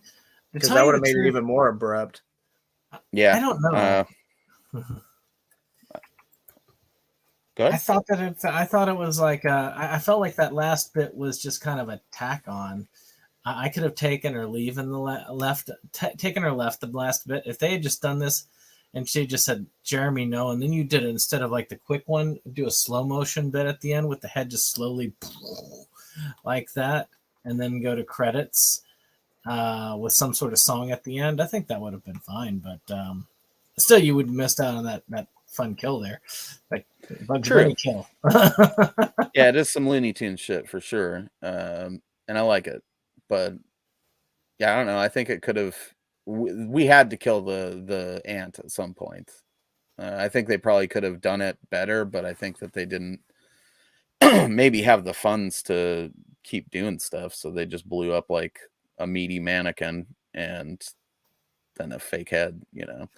Well, they mentioned in the behind the scenes thing was that this took them 2 months or 2.5 months to do the movie, which they're talking about looking back is just insane because, you know, they can roll out a movie in 3 days now. So I almost wonder if it was just kind of them running out of time and let's just throw this together real quick kind of a thing. Right. Yeah, it did feel a little bit like rushed and just thrown in because it would be dramatic, I guess, you know, or like it would be a cool visual thing because it is, you know, watching her blow up or whatever. I like an exploding corpse as much as the next guy, but you know, just a bit odd. I do love that like ending thing though, Jeremy dancing around in the field like shirtless, and it's all in slow motion with the weird music. We saw it in the trailer at the beginning of the review here, but the safety dance. Oh, it was very I never put the two and two together, but yeah, I guess you could say that. I'll dance if I want to. Leave your friends behind. I wonder if it was inspired by Texas Chainsaw, because it's very Texas Chainsaw vibes of like, yeah, he was frustrated. The villain was frustrated at the end of Texas Chainsaw, but still, that kind of thing where he's almost doing a dance with the chainsaw at the end. There's a part of me that almost feels like there's an inspiration there. Oh, there has to be. I mean, I've always sort of looked at this movie as like one part Texas Chainsaw, one part Last House on the Left, you know. It's sort of got a little bit of the vibes of both, I guess, and a little bit of Deliverance, I think, sprinkled in there. I mean, I feel like that's kind of what they were going for. I don't know. Maybe they would have something different to say in, you know, their commentaries or whatever. But yeah, it's just, that's always the vibe that I've gotten from it. So. No. Oh, sorry. I wasn't sure if there was a delay there, but yeah, that's it. The Texas Chainsaw DNA is in there for sure. I think it was probably a budgetary reason that there wasn't a chainsaw involved. I don't think that it was necessarily that they wouldn't have put one in there if they could. I just don't know if they had access to one. If the Polonias were to say, no, we've never seen or heard of Texas Chainsaw, I would probably call them a liar at that point. Yeah, I don't think they would make some claim like that. That'd be pretty silly. Yeah, man, I don't know. I think Splatter Farm is super effective for what it is. You know, I think that this is a movie that you could show to people that aren't even into SOB stuff. Maybe people that are into more of the like the torture porn, exploitation, like gross end of horror films, and they'd probably I think this is one of those rare occasions where like the blurbs on the front of the DVD art are accurate. You know, it might turn the stomach of, you know, any horror fan. Like it's a pretty offensive, weird, gross little film, and that's not anything of a character attack on the Polonias. I mean, they're doing what they do best right here, and they set a good, you know, benchmark for what they would do in the future. I don't know if they've always lived up to this standard, but they've done some stuff that's certainly on par with it. I think this will always be the titan in their filmography for me, though, is Splatter Farm, just because even the stuff I've seen since still has that Polonia charm. But this is like, I don't know if you can top something like this in the micro budget SOV realm. You know, Splatter Farm is not only a premiere movie for the Polonias, I think it's, you know, on the Mount Olympus of like, or not Mount Olympus. Well, yeah, that too. The Mount Rushmore of, you know, SOV movies. Splatter Farm has got to be up there. I will say this: I've seen a lot of more recent Polonia stuff, and I have to say this one is very different than the feel of a lot of the more recent Polonia property that's out there, because a lot of that kind of goes for the horror comedy aspect, whereas this one really did try to go straight out horror. Yeah. And there are a few of their films that I've seen that have gone for that, but it seems like more more and more it seems that it's more towards the absurdism that they're going for, horror wise. So this one has almost a uniqueness to it in a way. Yeah, I mean it's like you could look at it like this. Okay, their newer stuff is obviously they figured out that balance of like camp and comedy and like this stuff to make it a charming low budget movie. So basically, this is like a relic of a time when they were just students of horror films in general. You know, the later stuff is like examples of them being students of micro budget filmmaking specifically. Like they figured out the formula on how to do it. Back in these days when they were doing this shit, they were very much just using what they had to make their version of a horror film they might have actually wanted to go see at the time, you know. I don't think a lot of those early, well, obviously those early guys making SOV movies weren't watching SOV movies because they didn't really fucking exist that much, you know. So it wasn't like their influence was SOV movies or micro budget stuff. You feel me? Their influence was proper horror films, you know. In a way, I could see, well, in a way, one could say stuff like Texas Chainsaw or even a lot of the 70s splatter stuff was micro budget horror back then. I don't know if I'd say micro, but low. Or at least B-movie horror back then. Yeah, they could get that cocaine money and shit, or that mafia money behind that stuff, and get a decent little budget to work with. These guys made this for like some fake iced tea and a summer vacation. Yeah, I think that was the budget. You know, some deer meat. yeah, pretty much. Pony meat.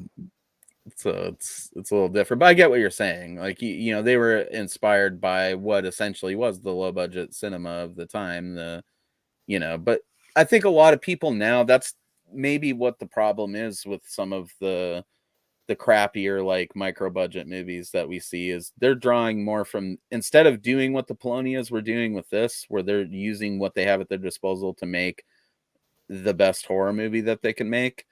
They're instead making an adequate low budget movie because they're drawing on all those low budget people as influences instead of just being like, oh, like let's wipe that off the table. Like if we were to seriously sit down with like, I don't know, 10 grand and a crew of people and some cameras to make a fucking low budget movie, all the jokes that we've talked about aside would go out the window. I'd be the first person to be like, all right, guys, we got to sit here.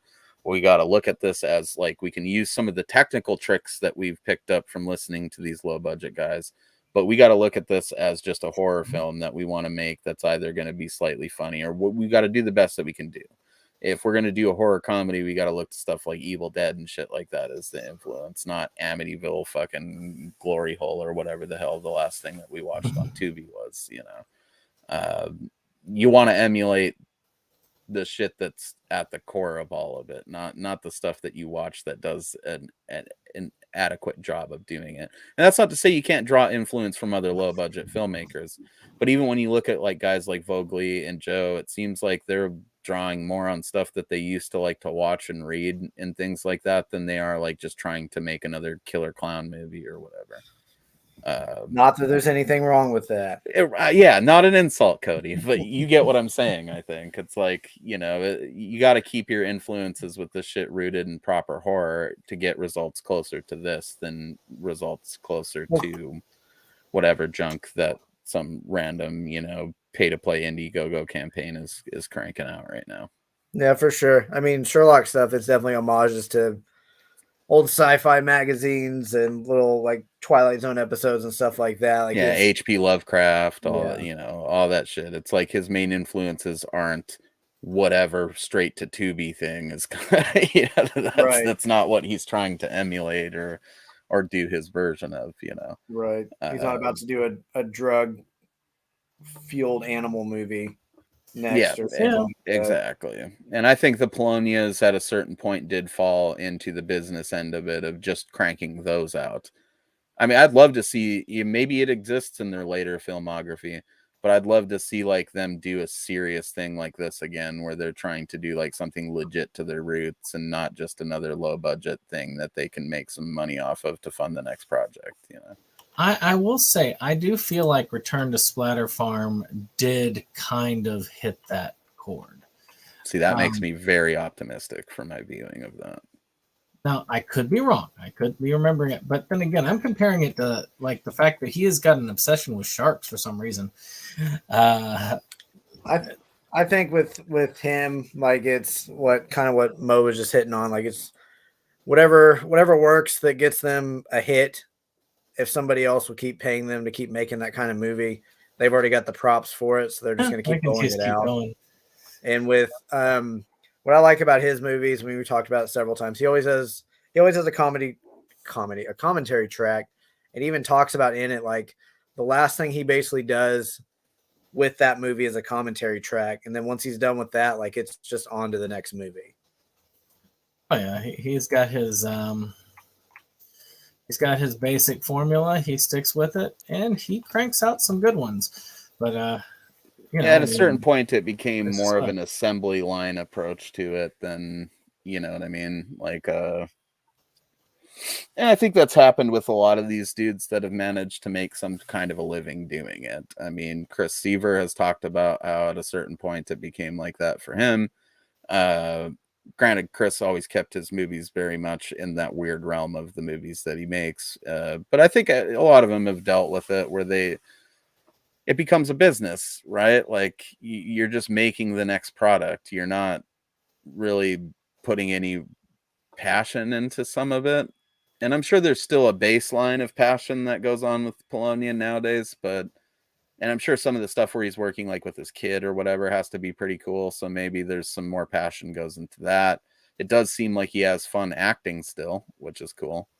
But I don't know. I think it's when you make that many movies, it's inevitable that you're going to fall into a rhythm with it after a certain point. None of the stuff that I ever hear you guys talk about or that I've seen of modern Polonia comes close to being like as weird and original as Splatter Farm is, and it would just be cool to see something like that again in the future. I don't know, something to revive that fucking child in him, you know, take him back to those days when it was him and his brother running around doing this shit, you know. Sure, it's about the just something that's an inspiration that's got a grab. And again, it's a matter of having it. Like I'm pretty sure when he did return to Splatter Farm, a little bit of that inspiration and led him back up again when he was doing it. Right. I'm not the only one who's watched that one. I think Cody, you did, right? Yeah, I've seen it. I watched it. I haven't seen it in a while. I mean, a while. Would you agree, though, in your I haven't seen it in a while either, so I can't really I'm going back on just my memory, but I thought it had a very similar vibe to the original. They definitely do their best, and there's some throwbacks to the original that I think us watching it again soon we'll kind of see more of it, since, you know, the first one's fresh on our brains. One of my favorite parts of Splatter Farm, there's definitely a throwback to that in Return that made me very happy, and I think will make Mo very happy as well. Oh yeah, man, that's good to hear. I mean, maybe that is exactly what I'm talking about here. That maybe that kind of allowed him to wait, was both of them still alive when they did return to Splatter Farm? Oh, that's No. a bummer. I wish that could have came about earlier when they were both still around. Yeah. Rest in peace. But go ahead. I feel like that was the other part about it, is it did feel like it was a tribute to his brother, which I think also led to it being handled more. I'm not going to say more seriously, because that kind of implies stuff, but I feel like really, really concentrating on it, really making it like. Bro, I feel like it'd be a worse implication to imply that Polonia's taken half of the shit they do nowadays seriously. They do it well. I don't know if they're taking it seriously though, bro. You see some of the movies those guys are putting out.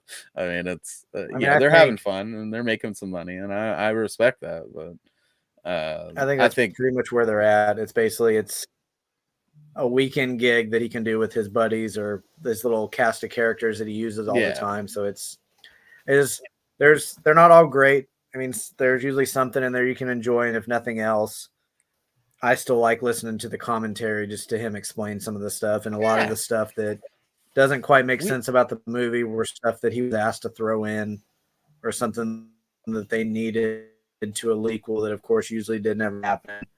But if nothing else, this one, I think it was this. A lot of people, this is their favorite Polonia movie, Polonia Brothers movie. I think that's Kyle's favorite movie, if I remember right. But Yeah, I one of think his favorites, yeah.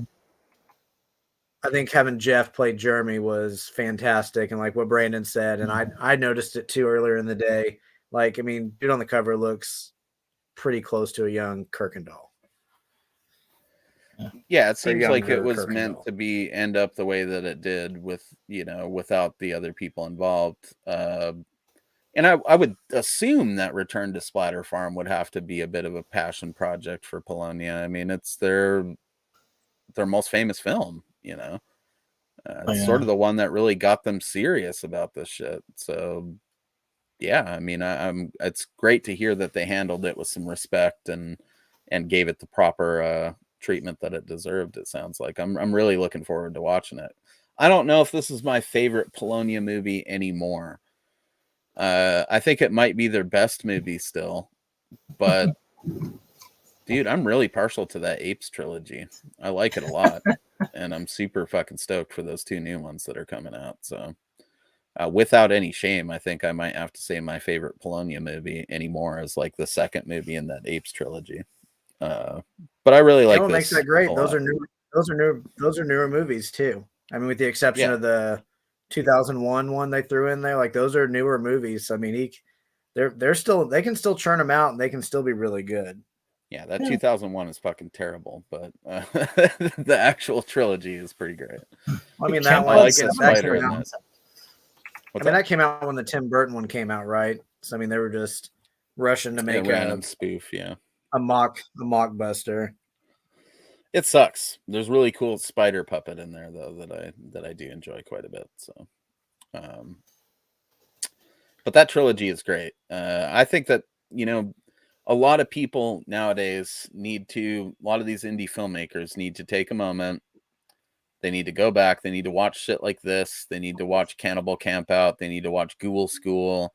They need to watch all those old micro budget, like late 80s, early 90s things. Watch some Sledgehammer. Watch things, absorb that shit into your DNA so that they can start, I don't know, I guess, seeing what they can do with this stuff. I feel like there's a lot of lazy, low budget pictures nowadays that are just going through the motions because they know they can do a successful Indiegogo campaign and get it on Tubi. And I'm not saying that stuff's not fun, and I'm not trying to talk shit on it at all. It's rad in its own way. But I think that a lot of it would have more staying power if they went back to the roots like this and absorbed more of that OG like SOV shit into their DNA and watched more old horror films as opposed to whatever shit they're getting in a Sterling box set, and actually, like brought more of the proper lifeblood back into it. Does that make any sense? I mean, I feel like there's a lot of uninspired dudes, and I'm not saying this in a pretentious way, like, oh, it's totally uninspired. That's not what I mean. I feel like some of these guys are lacking like real inspiration to make these movies as good as they can, and to put a little bit more passion into some of it, I think. And for everybody like that out there, don't get me wrong, there's filmmakers that are just as passionate as these guys, if not more. There is a lot of passionately made, like, true blue fucking independent films being made. But I feel like there is a lot of like just Indiegogo garbage that's put out there just to make the next thing, and they're not really putting the right kind of level of like, thought and passion into it that a lot of these older ones did. I think it would be cool to see that come back more in force. I mean, back when you look at like 90s SOV stuff or 80s SOV stuff, almost none of it is similar to each other. I mean, there is some stuff that's similar, but most of it is very, very different to the next one that you watch, because everybody kind of had their own idea of how to do that, and they were drawn on different influences, and it wasn't as homogenous or whatever you call it as it is now. Go ahead, Cody. If I could put 2 things that I think really make a lot of movies better, not talking about this, but just kind of piggybacking on what you're saying, I think the 2 most important things, and I'm not going to say one's more important than the other, I think if they would put more time into something instead of like Polonia can roll a movie out in 3 days and that's fine. But some of these other guys, like I get, time isn't your friend and you're kind of at the liberty of whenever your buddies can show up. But I mean, like with Sherlock, like Sterling is big on rushing his stuff. Whatever they have worked out, like he doesn't rush Sherlock stuff. They'll work on it for months, like maybe a weekend a month, maybe a weekend every 2 months, but he's in no hurry to get his stuff out. And some of these other people are, we filmed it in January and it's out in February, and it's just, you can tell. And the second thing is quit spending your money on having these people that were in Nightmare on Elm Street 5 for 30 seconds get top billing in your movie when all they do is do a terrible job when they're in it. Oh, they don't know their lines. They're just rolling through it. Like they're bringing nothing to it. And I have never bought one of these movies because, oh my God, Felissa Rose is in it. Oh my God, Tuesday Night's in it. Like, oh my God, that's because you know what you're going to get out of those people being in the movie. Yeah. I mean, sometimes you're kind of curious, like, oh, that could be neat, but it probably won't be. It's just, half of what makes fucking low budget movies charming is untrained actors that actually give a shit giving genuinely bad performances. Like if it's somebody that's too self-aware or some old washed up fucking 80s star that's just there because you raised enough money on Indiegogo, you're not going to get that same genuine, like, this dude's actually trying and his dialogue is unintentionally hilarious. Like that's what brought most of us into this shit to begin with, is the crappy effects and the unintentionally hilarious dialogue. And yeah, we got plenty of crappy effects out there, but half the time now it's like not even unintentionally bad or hilarious. It's just bad, because they crank these things out basically to fulfill obligations for a fundraiser that they ran. It's not even really like they're doing the movie because they actually want to make that specific movie. And I just would like, I guess what I'm getting at is I would like to see some of that old school passion brought back into it, where someone just has a cool idea and really just wants to make that specific movie no matter what. Yeah, I think Indiegogo and stuff is great, but I think it's also contributed to a lot of like armchair quarterback shit, and then like people that are just making movies just because they can, but not even necessarily because they really want to deep down inside make this movie. A lot of those SOV things back. Good. Sorry, I'll pause my rant for a moment. You're good. I mean, I'm just reinforcing what you're saying, but I think a lot of the reasons while like we're big Sherlock fans, we're big Chris Seaver fans, is, I mean, Chris has brought in a few names like back in his Trauma days or whatever. But for the most part, it's like his, they're band of misfits and like they'll rotate out people as the years go on. But what's good about that is they end up getting a rapport together and you're not hearing bad people delivering bad dialogue. They're at least, they know what's expected and they know the formula for these movies. And it's, I mean, I mean, they don't mean those people don't mean anything to people, mainstream or whatever. But, if I were to rattle off, a few names, you would know who they are. And that's exactly, I look for that. Like with Sherlock, like if Dale's in the movie, I'm in anyway. But I mean, if there's a chance Mr. Birch is going to show up, like or Dale is anyone, it's exactly. It's just a treat to see Dale and stuff. It's a treat to see him in real life. I wish that I was more familiar with him beforehand, because I didn't recognize that it was him when I saw him, but I'm going to see those guys in May. And like Chris is a great example because yes, okay, Chris has made plenty of movies he didn't want to make at the time, but the whole thing with Chris is that like he unapologetically makes the movies he actually wants to make 90% of the time. And then that 10% of the time that he's making movies that he maybe doesn't want to make, but is just making them to do a paycheck, he again unapologetically makes those movies the way that only Chris Seaver would make those movies. He's not worrying about there might be something to Chris not watching other low budget stuff nowadays, because I wouldn't want it to influence how Chris is doing things. Not that he would let it, but the point is, like, those dudes, their influences are their own, or they come from like other people that they respect in the low budget industry for doing things their own way. There's so many people out there right now just making basically the same fucking movies, which has always been the case with horror. But I don't know. I feel like a little gatekeeping is a good thing in underground movements, and low budget cinemas, no exception. Some of that shit needs to be laughed at, not for the reasons that they want it to be. Without getting mean spirited about it, though, just support what you want, watch what you want, and plug what you want to your friends. There's tons of people out there doing great stuff, like old Steve Rudzinski. We're going to be covering some of his stuff here soon again. I mean, there's plenty of people out there still doing like great stuff, but there's a lot of people out there doing trash that people support just because of the community level aspect of it. And that's fine. We've all supported like a local band that was pretty rubbish, but they were a local band and they were cool dudes, so we did it anyways. But some of those guys need to go listen to some old punk demos and like get proper inspiration and like become a better band is basically what I'm saying. There's hope for all of these guys that are making these, paint by numbers indie movies. They just need to go watch more like legit indie movies and then like old school horror again and get back into what got them into it in the first place, instead of just trying to emulate whatever dude had a successful Indiegogo project. Get off the Amityville and shark trains. Yeah, just make a fucking movie that maybe you had like an idea when you were like 12 for a movie that would be cool. You could probably make that now instead of like whatever bullshit you're gonna crank out over the summer. Now, of course, I say that while I'm actually working to make an Amityville film, so And see, it's a little different with you though, man. You took some inspiration from the stuff and you ran with it. It's not like you're sitting out there on some financial tip being like, oh, if we make an Amityville movie, it'll be successful. We can make a bunch of cash or something and like fund some clown movie. Or like, some random like CGI monster flick where it's just sent in footage with a monster overlaid over it. I mean, I'm not trying to rip on anyone specifically. And maybe that stuff's funny like a time or two, but I don't know.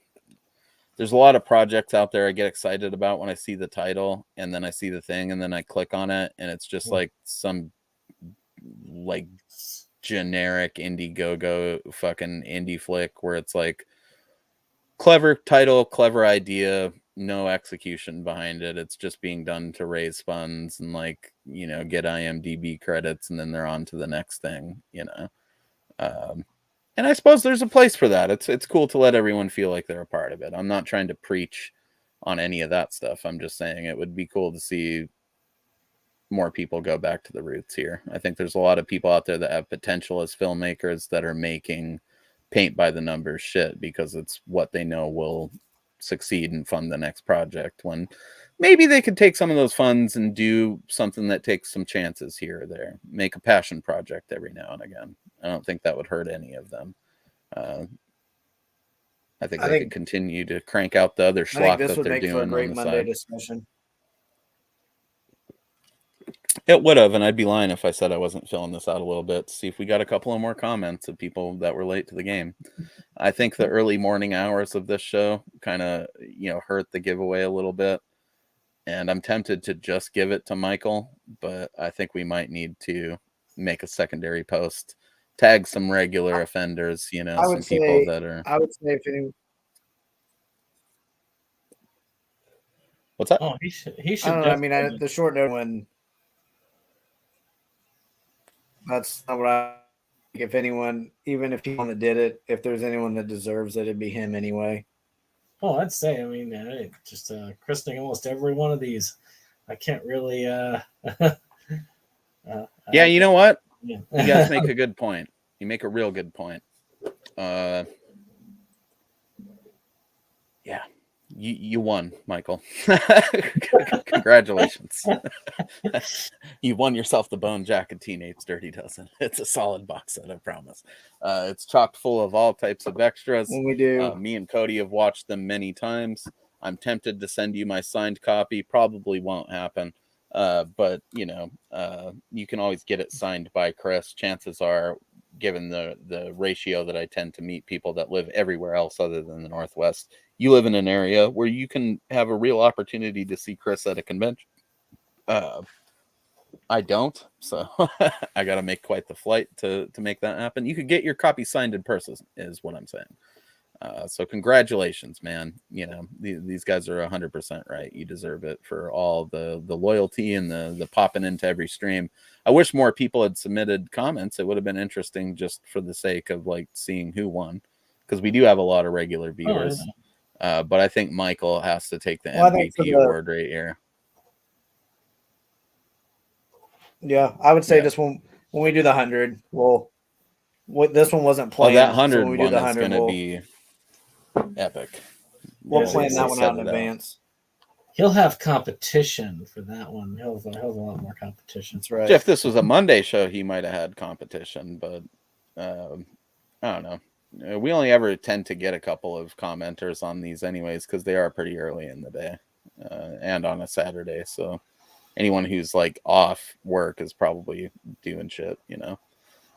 We lock most of our views on these after the fact, and hopefully this has been a good episode for you guys. I've certainly had a lot of fun. Again, you know, just disclaimer, don't take anything, my opinion on the type of content being released by these dudes is not meant to be what am I trying to say here? I'm not trying to trash talk necessarily the views of Schlockaholics. They are, but they aren't, you know. I mean, it's where we're, you know, but I'm not saying these are necessarily negative views too. I like some of that stuff. I mean, it's not that I'm saying that stuff's bad. I think it's just that we need a better balance of like dudes making shit that they're actually passionate about, as opposed to just cocaine cougar or whatever is going on there.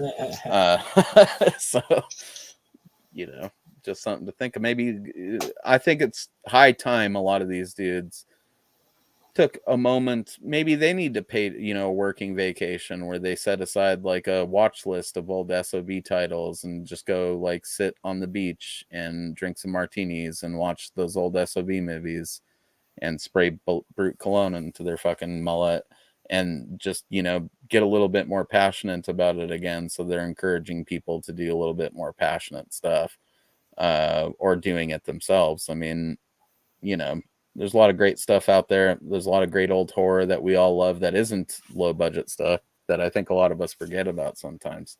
I found myself doing that a little bit recently, where it's like, you know, I think about how much schlock that I watch, and then I think about the fact that, you know, I really do still love the Friday the 13th movies or something, which is schlock in its own right, but it's like, you know, you got to balance out your life with that stuff too. You can't just only watch this shit, or else you start appreciating this shit on a level where you watch something like Cotton Candy Cock Ring or something that raised 10,000. You know, it's like some Indiegogo movie that doesn't mean anything, that they don't even care about. That's all pay to play, and you're just watching it thinking it's the best thing ever because it's been a while since you just unplugged yourself and watched Dawn of the Dead or something like that, you know. So what was the last like big deal, like mainstream horror movie you guys watched? Evil Dead Rise doesn't count, Cody. I'm saying recreationally, like at home, last time you guys plugged in a big budget horror flick. I mean, I don't know if you'd. I mean, the last one that comes to mind, which isn't a big budget, was, I mean, Terrifier 2. I liked that one for the fact that it didn't take a step back because it got a theatrical release. I mean, I thought it was pretty ballsy that it went 2.5 hours for a horror movie. So, I mean, I'm sure I can think of more recent ones with a budget that I liked, but I mean, we've talked about it. Like, it's just, they don't seem to make as much anymore. And the ones they do, I don't know. I mean, I liked Megan. I liked that one. Megan was decent. Yeah, that was fun. I think in terms of like classic stuff that wasn't part of me trying to watch remakes or watch like whatever new shit came out, the last time that I threw in like a bigger budget horror film was probably like during the holidays, and I think it might have been Black Christmas. I mean, see, that's, you know, I'm overdue for like a horror classics marathon myself. I need to sit down and like, I mean, I guess I've plugged in a couple during watch list segments in recent weeks, but they weren't like those mammoth classics. I think I'm overdue for like a revisit of a lot of my favorite big time horror films. The Thing, Evil Dead, the whole Evil Dead series, really, especially with the hype that the new one's going to bring in there. But Nightmare on Elm Street, selections from that. I mean, it's been a little while since I've sat back and just like watched that stuff. So I mean, I think I've been trying so hard to, instead of watching the stuff that, I've seen 1,000 times, that I can kind of just, screw around on my cell phone and not really pay attention to the movie, like the comfort movies. I've been trying really hard to try to hammer out some of the stuff that's been sitting off for God knows how long that I haven't even watched yet. Right. Yeah. And for us, like all of that is just low budget shit, so it's easy to go a long time without. I mean, dude, I just need to watch The Thing, I think, to be reminded. That's why I like horror, I watched In the Mouth of Madness recently, and there you go. That's the first time for you too. Yeah, that was pretty good. And one that's not necessarily horror, but we're discussing on Inside Movies more this week was Ninja Scroll. That thing was close to horror when it comes to animation, and yeah, in a lot of ways. You talk about blood, gore, and gratuitous other stuff. That one definitely still holds up very well on that angle. Yeah, Ninja Scroll is it's solid. That's kind of what I'm getting at. I mean, you got to revisit that stuff every now and again. Like, I talk all the time about Alien being my first horror film, and I really do truly love that franchise, like more than maybe anything in the world. But dude, it's been like 2 years since I've just sat down and watched Alien. I think it's high time that I do that. I think that you got to plug one of those in every now and again, just as a palate cleanser between all the schlock.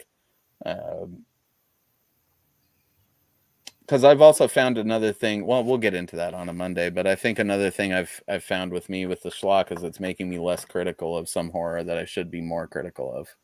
Because it's not schlock. This stuff is mainstream, mainline shit. They should be held to a higher standard than some dude in a backyard with a camcorder. So I've given some passes to some stuff that maybe, like, in hindsight, it's like, I don't know if Mo operating on all pistons would have given that a pass right there. He's given that a pass relative to what? Camp Blood fucking 7? It's.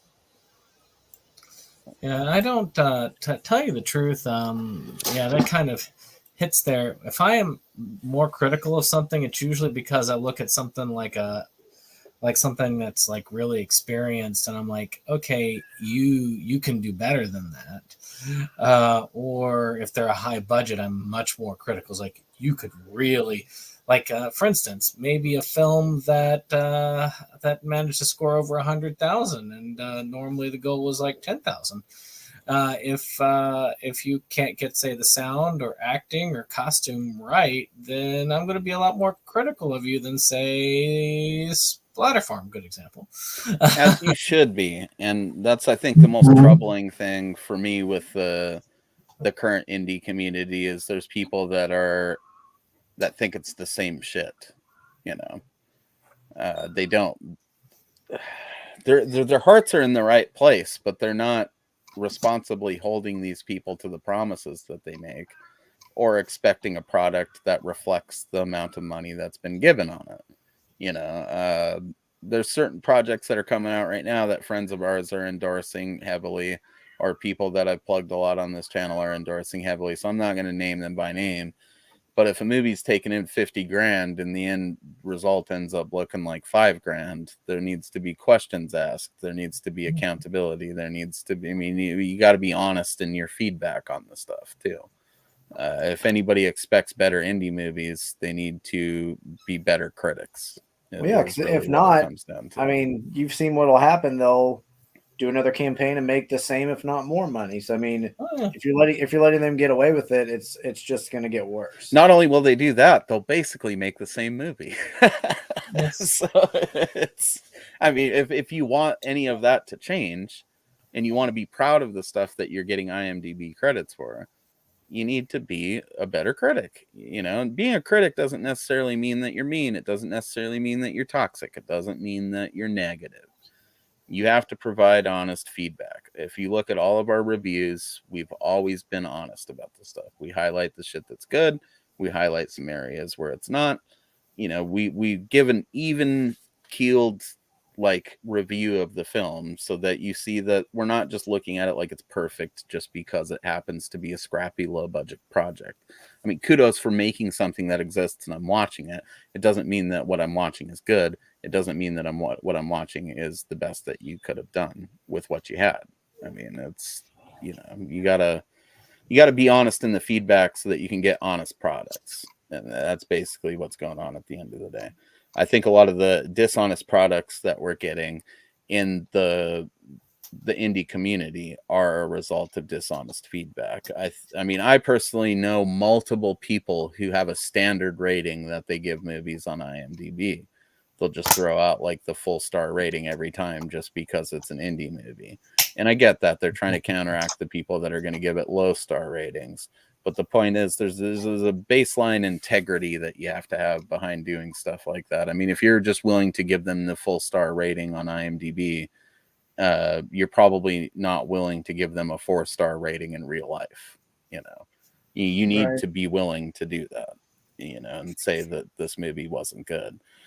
We're pretty good friends with old Seaver, and I have no problem telling that dude the movies that I like and don't like, and the movies that I think he's crazy for not liking. And I mean, you have to have that honesty with these dudes, or else you're not going to get the honesty back. You know,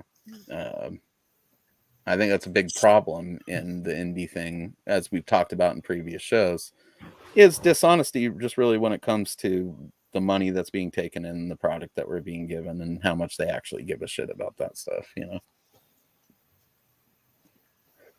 To bring a brighter note to it, I mean, what are some truly inspired, like, passion project? You know, we've all seen indie movies in recent years, or even this year, that we could tell were like properly, you know, individual films that were made by people that put real passion into it, and, you know, truly we're proud of what they released. So you guys got any recommendations for those to give to the people out here? One I'll put out there right away is Carousel. Obviously, we covered that one. Definitely worth checking out. Shoot, I'd go with almost anything that Rudzinski was making. But if you're going for this past year of what he made, Amityville Christmas Vacation. But I lean towards horror comedy anyway, and that to me was hilarious, but also you could tell that he liked what he does. And that dude loves Christmas. He really loves Christmas, so you can tell that he's very passionate about that. And I love that he loves Christmas. I'm passionate about his passion. See, that's how that works, guys. For me, as far as people we've covered, I would have to say Evan Jacobs. Just anything from that dude. If you want to see passion projects galore, you go and you look into that guy's stuff. I don't think any of that shit he's doing is being rolled out for a payday. You know, he rolls stuff out, but it's more along the line of he's inspired in the moment. He's just got to make it. Yeah. Whether it's good or not, at the end of the day, it doesn't matter. It's I'm inspired right now. I want to make something. Let's make it. And in the end, it can come out with some really fun stuff, like, say, Coronavirus, which was very fun this year. One of the best indie movies I've seen in years. Bub up for life, baby. In terms of stuff that I would put that as haven't my covered, biggest surprise. The biggest surprise of the year so far. In terms of stuff that we haven't covered together, but we will cover. I didn't think I was gonna like it.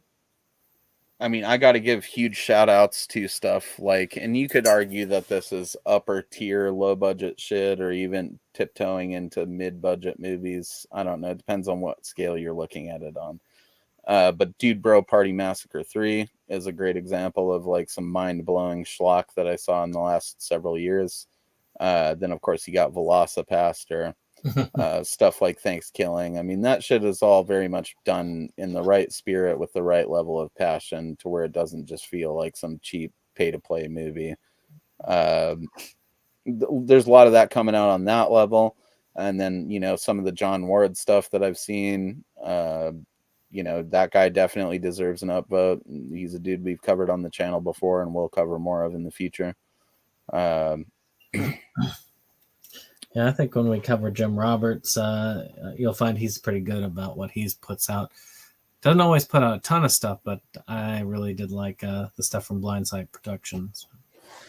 Well, then in terms of new school shit, I mean, obviously we had to push back our Night of the Axe coverage for the feature-length film, but Sean is got a lot of potential, man. I mean, that dude is doing it the right way, I think. He's, taking inspiration from the stuff he truly loves.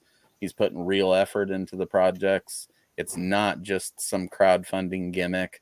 And as frustrating as it is, we're waiting on our Blu-rays because that guy actually wants to have some quality control in place so that we're getting good products. And I respect the fuck out of that. So we'll eventually be covering that film when it gets here. But I mean, it's cool to see that there are people just coming into the scene that are coming into it with the right tools and stuff like that to make shit that's going to have some staying power, Well, that's like what I mentioned before we got on. Like, I think, I know we highlight a lot of, I don't want to, unknowns.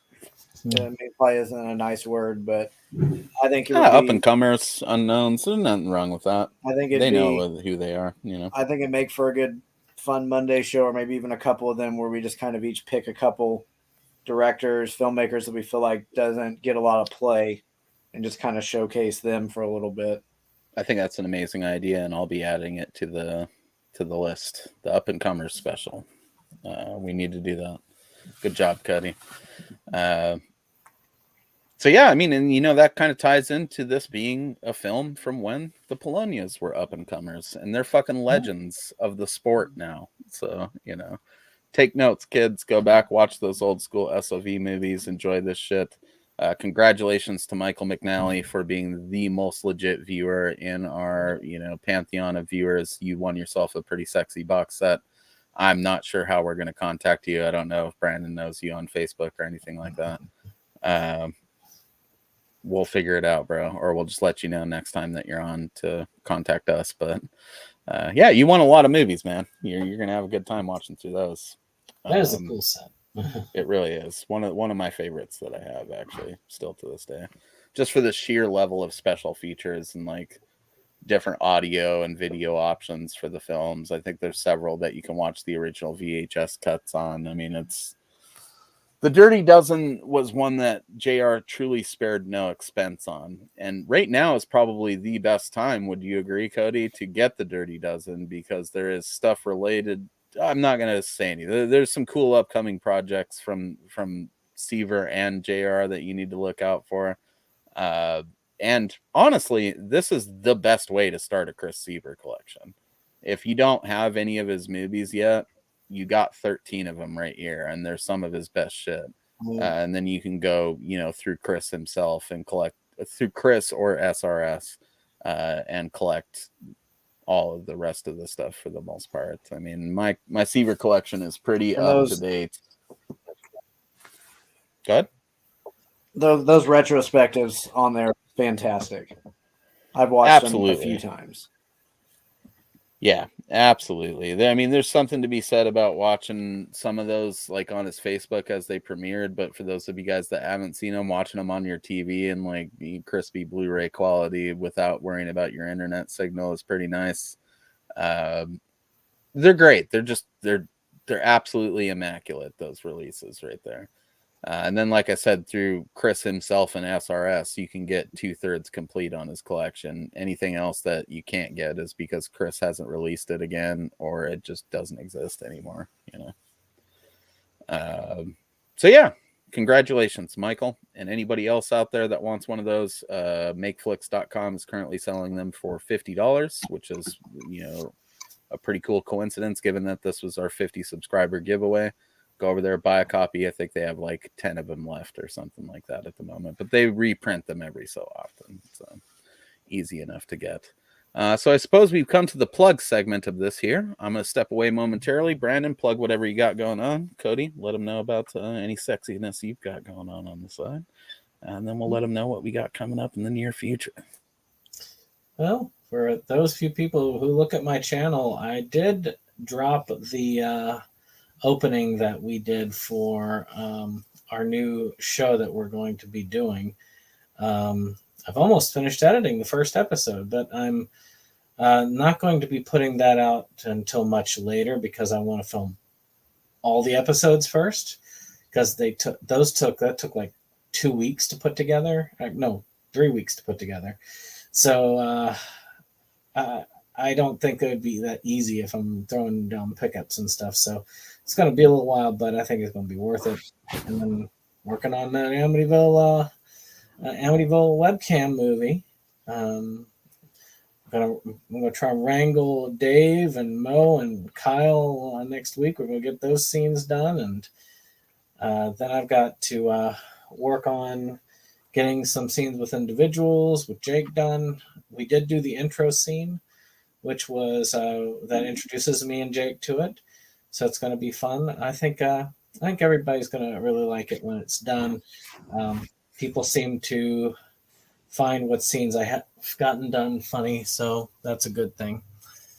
I need to be headed out myself very shortly.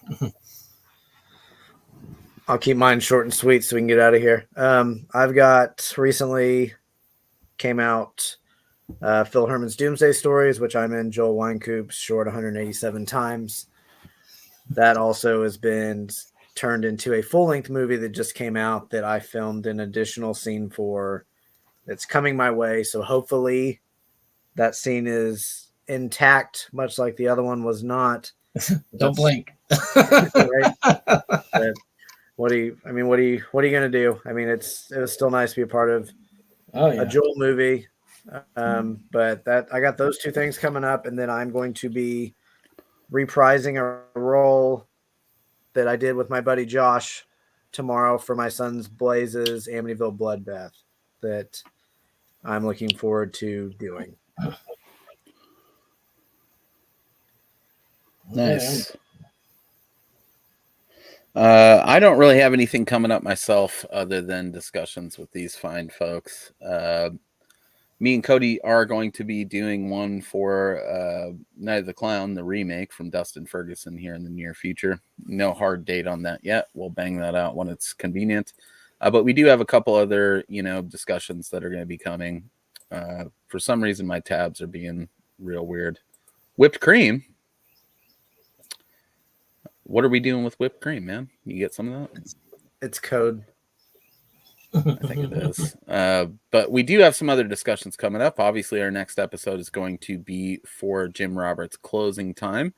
This was submitted by Septum Sin. Super looking forward to that.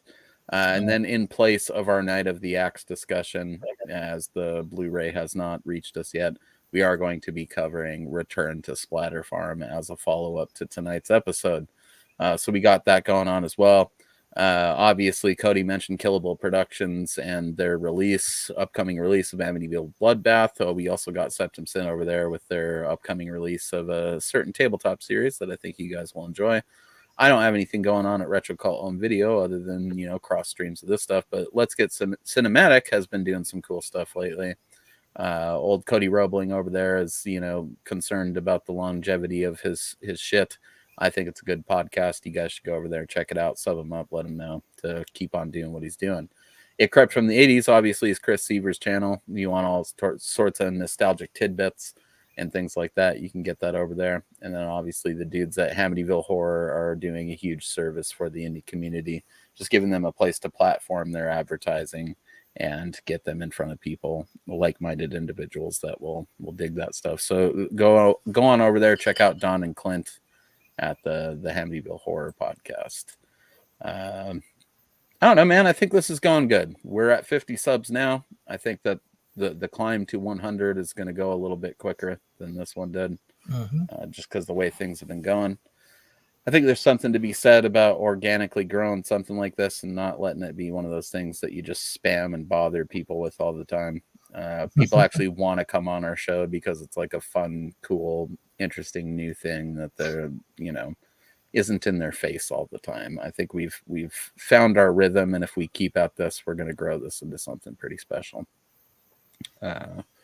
So that's kind of been it, guys. I mean, this has been our episode for Splatter Farm. I think we covered this movie about as in depth as we can. Get out there, definitely check it out if you haven't. If you've listened to this point, most of it has been spoiled for you, but I feel like you can still have a pretty good time with it. I've been Mosley. That's been Cody right there, that furry little man. And then we got Septum Sin down there as well. We have been the Schlockaholics, as have all of you. And we'll see you back here real soon.